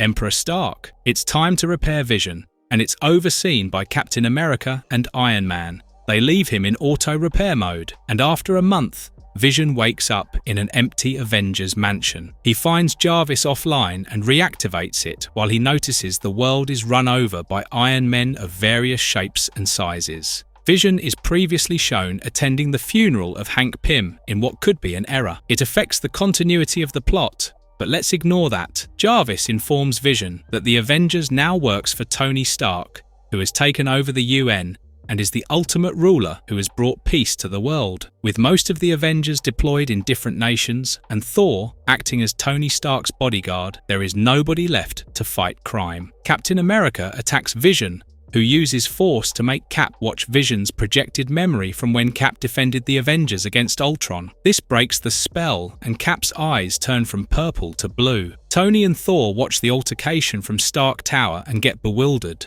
As Jarvis states the events in chronological order, Steve recollects what happened. The day Vision was put on repairing, the Avengers were called to apprehend Zebediah Killgrave in a restaurant. However, with his mind control power, the Purple Man escapes S.H.I.E.L.D. and uses Pepper to enter Tony's office. He then used Tony Stark to build a satellite that could amplify his power and control all humans. In Stark Tower, Tony tries to resist Purple Man but can't since they are in close proximity. Purple Man wants revenge on Iron Man and the Avengers for humiliating him and making Tony order to kill Cap and Vision. Captain America and Vision fight against several Iron Man robots, and Vision asks Jarvis to upload in his mainframe. They find a sky cycle to escape, but Ms. Marvel and Hawkeye stops them on the way. During their combat, Steve Rogers speaks to Clint's rebel attitude and helps him overcome the mind control. As the sky cycle crashes, Ms. Marvel gets shocked and comes out of control. Cap orders Hawkeye, Ms. Marvel and Vision to destroy the satellite while he goes to save Iron Man. Despite Purple Man being in the room,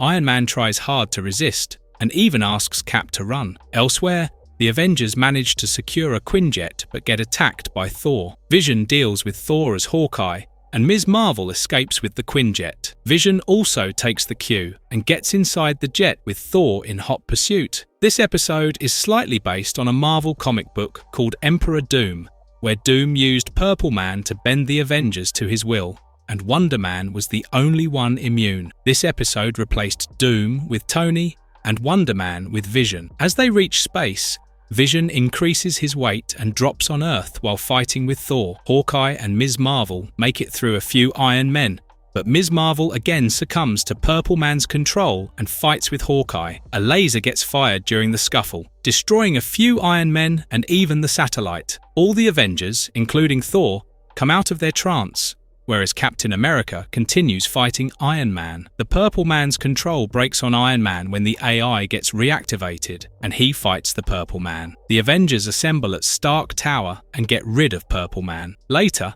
Iron Man takes down all the billboards promoting his empire. He feels guilty as Purple Man used his own ideas as basis for creating the utopia, but Cap points out that it was Tony's hope which made him send Cap to the mansion the day Vision wakes up. With this out of the way, Del Rusk is still looming ahead.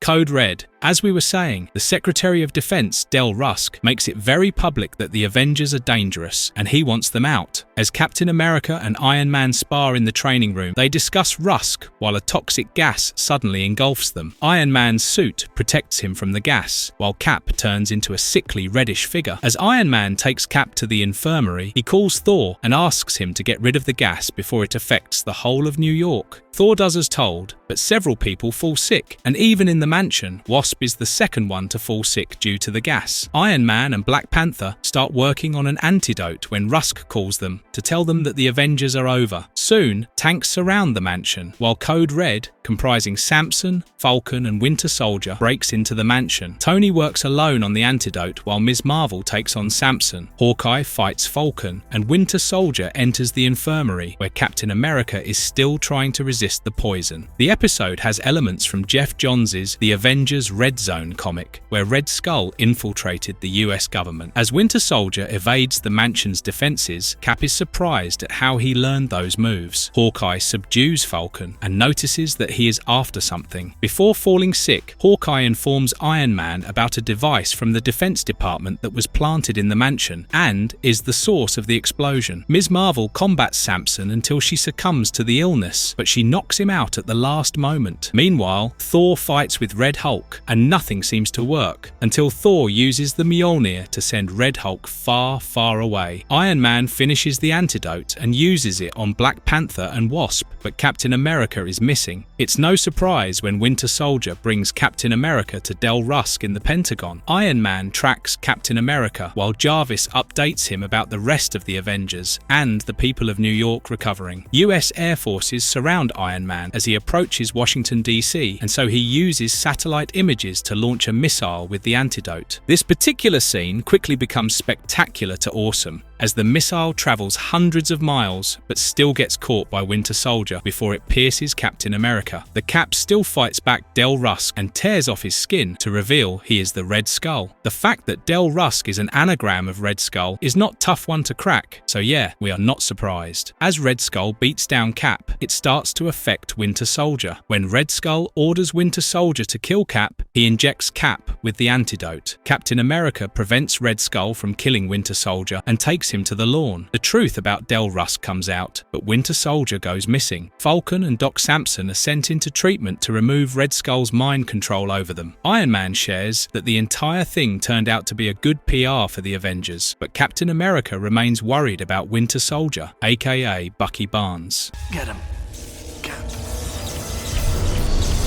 Winter Soldier. The episode opens with Captain America and Bucky Barnes breaking into Red Skull's lair in Norway, but it's only a memory in Winter Soldier's mind as he stands before a Hydra mechanical sleeper giant. In S.H.I.E.L.D.'s new base, Captain America questions the Red Skull, who is still smug enough to declare that he has won. Suddenly, a sleeper attacks the base, and Captain America rushes out to combat the mechanical giant. It is, again, a tough nut to crack, and even with Iron Man and Ms. Marvel there, it takes a lot to destroy the machine. As Captain America heads inside, he finds Red Skull gone with a message left for him. Iron Man rallies the Avengers to look for Red Skull, but Cap prefers to go after the Winter Soldier as he feels it's someone he knows. Iron Man suggests that Cap should go to somebody who is known for such stealth work, and this one turns out to be Nick Fury, who motivates Maria and Agent Brand to work in his stead. At first, Fury is unwilling to go after the Winter Soldier, as he recalls losing an eye because the Winter Soldier ambushed him during one of his missions. The Winter Soldier has been involved in every nefarious activity of the Red Skull. Some of these events are even decades apart, which means the Winter Soldier has not aged. Cap reminds Nick Fury of the favor he owes, and they finally track down the guy. Bucky wakes up another sleeper robot. As Cap and Fury arrive at the location at the same time, they find Winter Soldier running away from the sleeper, but as Fury tries to shoot the guy, Captain America stops him as Bucky is trying to destroy the sleeper. When Bucky is cornered by the sleeper, Captain America saves him, and they make sure the sleeper falls off the cliff and gets destroyed. Nick Fury and Bucky get into a fight, and as Captain America tries to stop them, he calls Winter Soldier by his name. We get the iconic dialogue from the Captain America Winter Soldier story arc, "Who the hell is Bucky?" shortened to "Who's Bucky?" for obvious reasons. Bucky recalls being experimented upon by the Red Skull, who controlled him and kept him in hibernation from time to time. Bucky claims that the moment he recovered from Red Skull's mind control, he has been using his knowledge to find and destroy the sleepers. Bucky is upset with Steve Rogers for abandoning him, and his mission is to finish the Red Skull. As he kicks the Hydra symbol on a broken piece of the sleeper, it sends a sound wave. Meanwhile, the Avengers convene in front of the White House when they hear the sound wave that wakes up all the sleepers that emerge from the water. They transform into forming a ginormous mecha that moves ahead to crush the Capitol. The Avengers attack the mecha, and Captain America flies down with Bucky and Fury. Iron Man informs Cap that the body of the mecha is impenetrable, and so they have to go for the head to get inside it. Bucky volunteers, and just like before, he is ready to sacrifice his life, but this time Steve won't let him be the solo martyr. The duo shows off incredible coordination and works in sync to enter the mecha, but finds Red Skull controlling it from within. Red Skull plans to enslave both the Cap and Bucky, but the Winter Soldier won't have it. He rips off some of the power cords, making the mecha wobble. Steve saves Bucky from falling and then approaches the Red Skull. Ard Skull separates the head of the mecha as it takes off. The other Avengers prevent the body of the mecha from falling on the capsule while Red Skull ejects himself out. It's instant karma for the Red Skull as he gets stuck on the Washington Monument. Bucky and Cap crash with the skull on the water body, but they survive. Cap offers Bucky to join the Avengers, but Bucky refuses as he needs to sort out things on his own. He uses explosives as a means to vanish, but we hope to see him soon.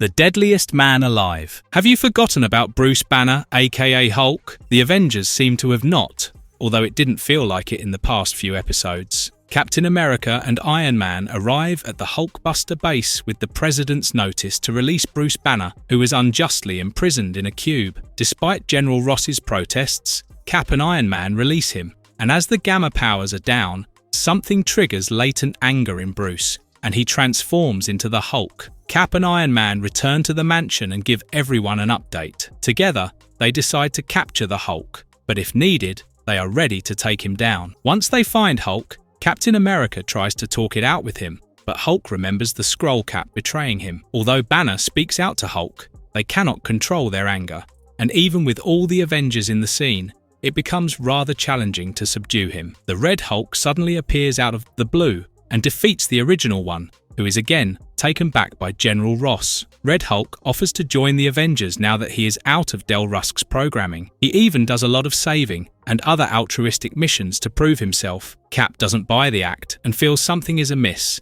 but he loses out in a vote, and the rest of the Avengers very publicly include Red Hulk into the roster. In the meantime, Cap uses Jarvis to analyze the Red Hulk. He notices that the Red Hulk has qualities of military precision and wonders who he is in normal form. Red Hulk returns to the mansion and sort of challenges Captain America for a personal fight, but Cap ignores it. Later, Cap sneaks into the S.H.I.E.L.D.'s Hydra base to enter the Banner's cell. Red Hulk shows the footage to the rest of the Avengers and assembles them for a probable fight. Captain America notices a tiny device stuck in Banner's neck, but doesn't realize Wasp is a stowaway in his own neck. She confesses being moved by Cap's remark on what friends should do. Wasp goes inside the device and finds that it's connected to the brain. As Banner wakes up and starts transforming, Wasp comes out and defuses it so that Cap can pull it out. Coming to his own self, Hulk makes sure that Cap is not the one who betrayed him. As we near the end of the series,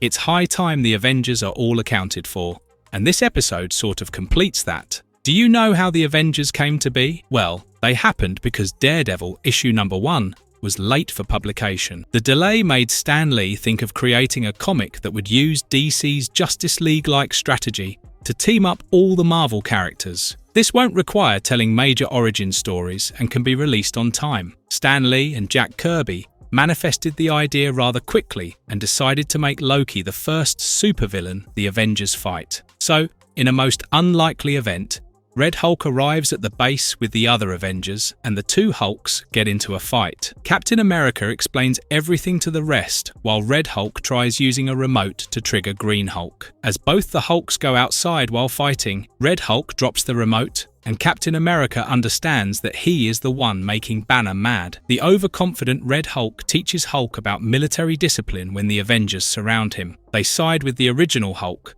but the Red Hulk doesn't care. Iron Man orders Red Hulk to return the Avengers ID card. As Red Hulk takes it out, the card melts and engulfs Red Hulk in a cement-like substance, turning him into his original form, which is revealed to be General Ross. Tony reveals he never blindly trusted the Red Hulk. Ross is taken to jail, and Hulk is issued a new ID card. Hawkeye assures it doesn't contain goo, as he checked his own one. Hulk remains a little mad at everyone except Cap for abandoning him, and leaves to take a breather. Hulk still promises to come back and help his friends if the need arises. So, did we win? New Avengers. The episode begins with the Avengers surrounding the arc reactor at Stark Tower as Kang the Conqueror turns into a time machine, obliterating the Avengers. The original story starts with Thor and Hawkeye questioning Kang, while Wasp, Iron Man and Captain America monitor the interaction. Suddenly, time stops, and 3 Kangs from the Council of Kangs appear. They are from different timelines and are upset with the captive Kang for letting the Avengers alter his timeline. The Council of Kang frees Kang from the restraints and vanishes when time starts again. Kang teleports to Stark Tower, where he turns the arc reactor into a time machine, and all the Avengers, including Yellowjacket, Vision and Miss Marvel, turn to dust while Iron Man initiates the new Avengers protocol before vanishing. Soon after this, the story shifts to other heroes that have been introduced to the series so far. First, Spider-Man tries to eat a sandwich made by Aunt May when dinosaurs appear out of nowhere, but Wolverine comes to his help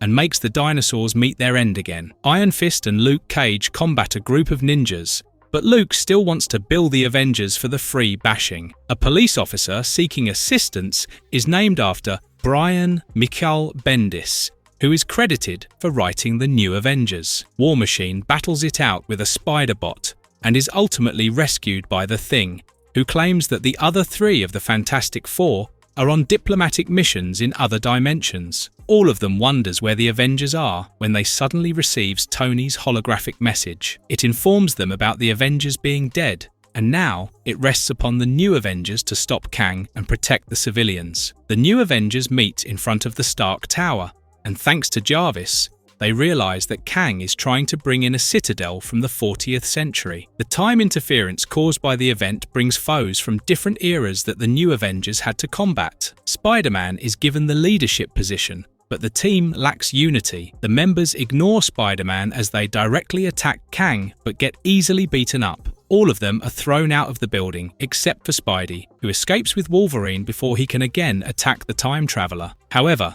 do not worry, the Webhead has a plan, and he finally convinces others to follow it. The New Avengers made their debut in a comic book titled the same in December 2004, and the characters were designed by David Finch. Among the New Avengers featured in this episode, only War Machine does not appear in the New Avengers comics. War Machine volunteers to take Kang away from the machine, and while the others engage Kang in a battle, Spider-Man sneaks into the time machine. He seeks Jarvis's help to stop it, but the AI informs him that Kang has used 40th century tech while Tony used intuition. This gives Spidey an idea as he uses his spider sense to decide which button or lever will work. As Spider-Man pulls one lever, it stops the time machine, and the anomalies, including the Citadel, vanish. Kang teleports back to the arc reactor and attempts to attack Spider-Man, but the original Avengers return. Spider-Man sends Kang to another timeline and helps save Earth. Tony makes Spider-Man, and the others reserve Avengers and even hand Spidey an ID, while Luke Cage has still billed Stark for his hero duties. With the Avengers at full strength, let's see what villainy awaits us ahead.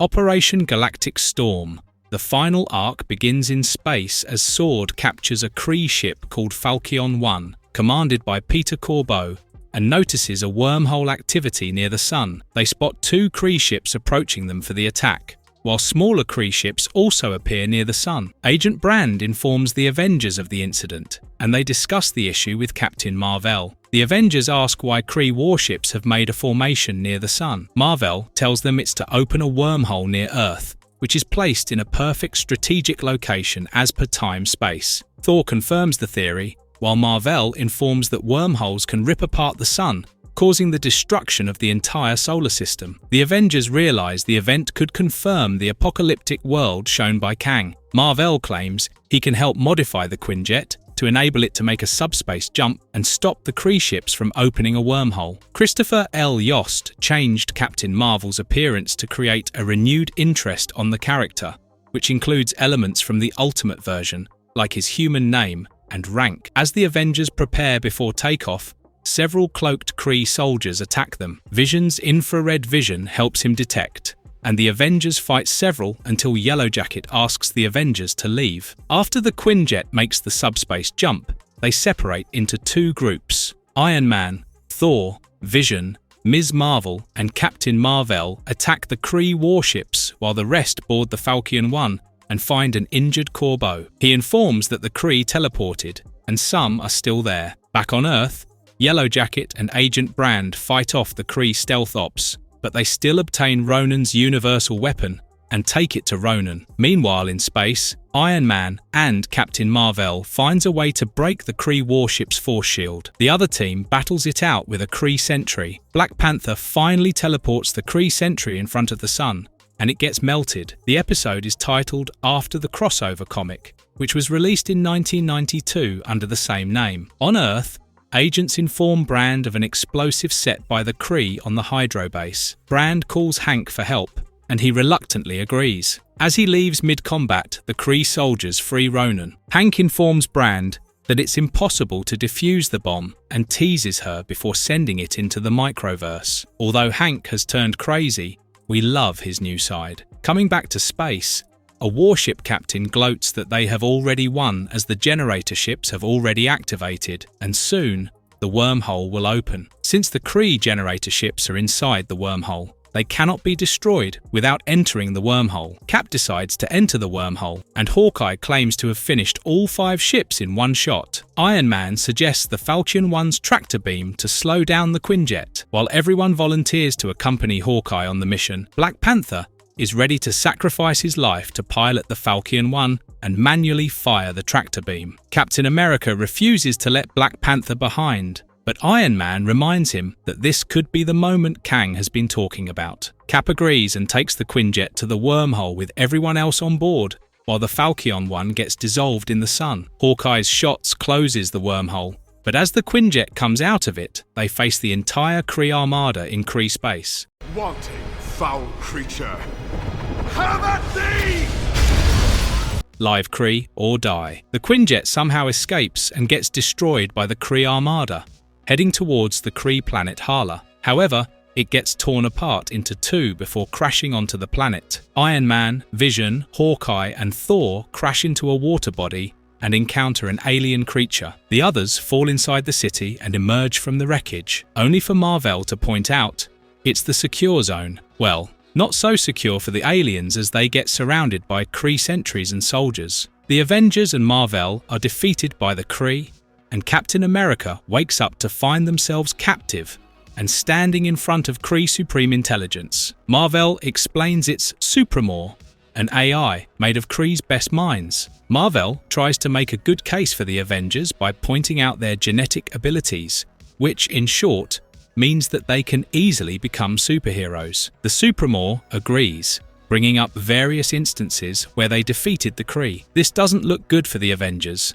and sure enough, Supremore wants to dissect them in a lab, and we can't blame him as the Earth governments would do the same. Mar-Vell is also captured for being a traitor. In the outskirts of the city, the other Avengers find that they are in a training zone and faces off more creatures. They are saved by a Kree jet, and Black Panther emerges from it. T'Challa explains that he was able to teleport to a nearby Kree jet and reach Hala. Are you aware of a British espionage thriller series called The Avengers? It debuted before Marvel's Avengers came out and stirred up some trouble, to say the least. In the UK, the comics were renamed Avengers Assemble, while the comics based on the TV series were named Steed and Peel in the US. Now, let's get back to where we were. Black Panther takes the Avengers on board, but they are attacked by the city's defences. Thor goes out to handle the army and uses his God of Thunder powers to destroy the city's army. In the Kree lab, the Avengers are tested upon,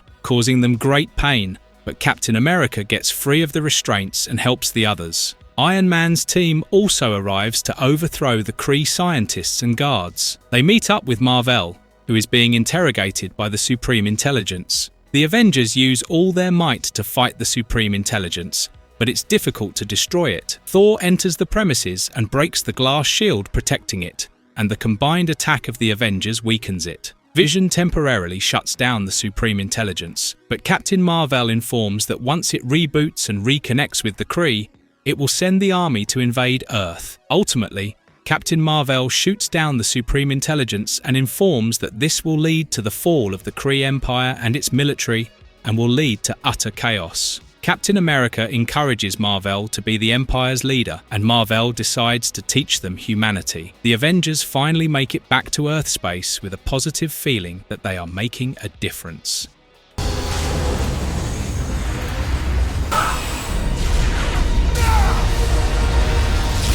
Avengers Assemble. As Tony and Steve talk about making history, they witness something that is about to make history. The Avengers assemble to find Terrax, the Herald of Galactus, dropping down large boulders of rock in New York, especially one in front of Stark Tower. Iron Man leads the charge against Terrax but is soon humbled down. Terrax informs them of the arrival of Galactus and the end of Earth. Terrax then builds a machine that is impenetrable surrounding the Stark Tower. S.H.I.E.L.D. reports similar machines built around Earth. The Avengers return to the mansion, and as Galactus' ship arrives on Earth, Captain America tells them what he knows about Galactus from the Skrulls. Iron Man asks Cap to take the lead, and he sends out a code white to call upon every hero, aka Reserve Avenger. After a moving speech, Captain America sends different teams to take on the Heralds, Terrax, Firelord, Airwalker, and Stardust. Spider-Man, Captain America, Iron Fist,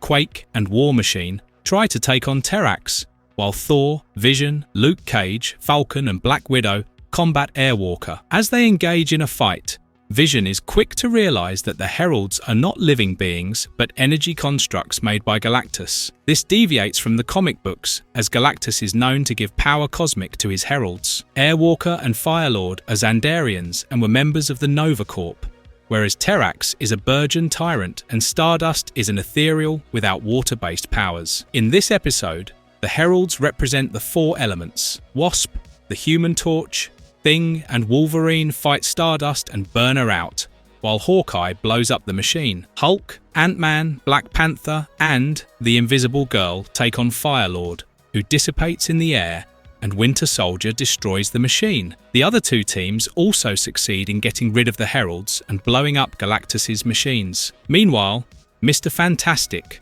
Dr. Samson, Iron Man, Yellowjacket, and Ms. Marvel form a group of the greatest minds, and they get into the more serious job of infiltrating Galactus's ship. They find the Devourer of Worlds inside, and Yellowjacket, being his crazy self, tries to send Galactus to the Microverse. However, it's only temporary, as he comes back and gets furious, as screens in front of him show the Avengers triumphing over his Heralds. Galactus rebuilds his machines and activates them. As he starts consuming the planet, Ms. Marvel, War Machine, and Cap try to attack him, but they are brutally thrown away. This is the last appearance of Carol Danvers as Ms. Marvel, as the comics soon change her to Captain Marvel, while Kamala Khan is made by Ms. Marvel. Reed Richards and Tony Stark discuss what can be done and realize that Galactus feeds off antimatter. They plan on sending Galactus to the negative zone, where he will have infinite antimatter to feed on. The might of Galactus freaks out Spider-Man, which is understandable as he is only a teenager. However, Cap is still confident as the Thunderer enters the scene and at least manages to bring Galactus to his knees, even if it's temporary. Iron Man orders everyone to evacuate from under the ship as he and his nerd Avengers open a wormhole to the negative zone that pulls in Galactus. Although Galactus tries to rip open the fabric of the universe, he doesn't succeed as Thor and Iron Man push him deep into the negative zone. With the Earth saved, the Quinjets return, and Captain America shows the crowd applauding to Iron Man as an example of how they will be remembered in history. Marvelous verdict. If you are a Marvel fan, this animated series is a treat to watch. It perfectly holds the essence of each major and minor Avengers. The Avengers hold their own character and are not just poor mimics of their MCU counterparts. But let's look into what we didn't like. First, the writers seem to have completely forgotten the plight of poor Dr. Banner for a good part, and too much investment in the Secret Invasion and just teasing Ragnarok may not have been the wisest of decisions. Part of this would have still made sense if there was another season. The finale feels rushed, and more so as we yearn for more episodes for a perfect closure. If you enjoyed our video, do hit the like button and subscribe to our channel for more.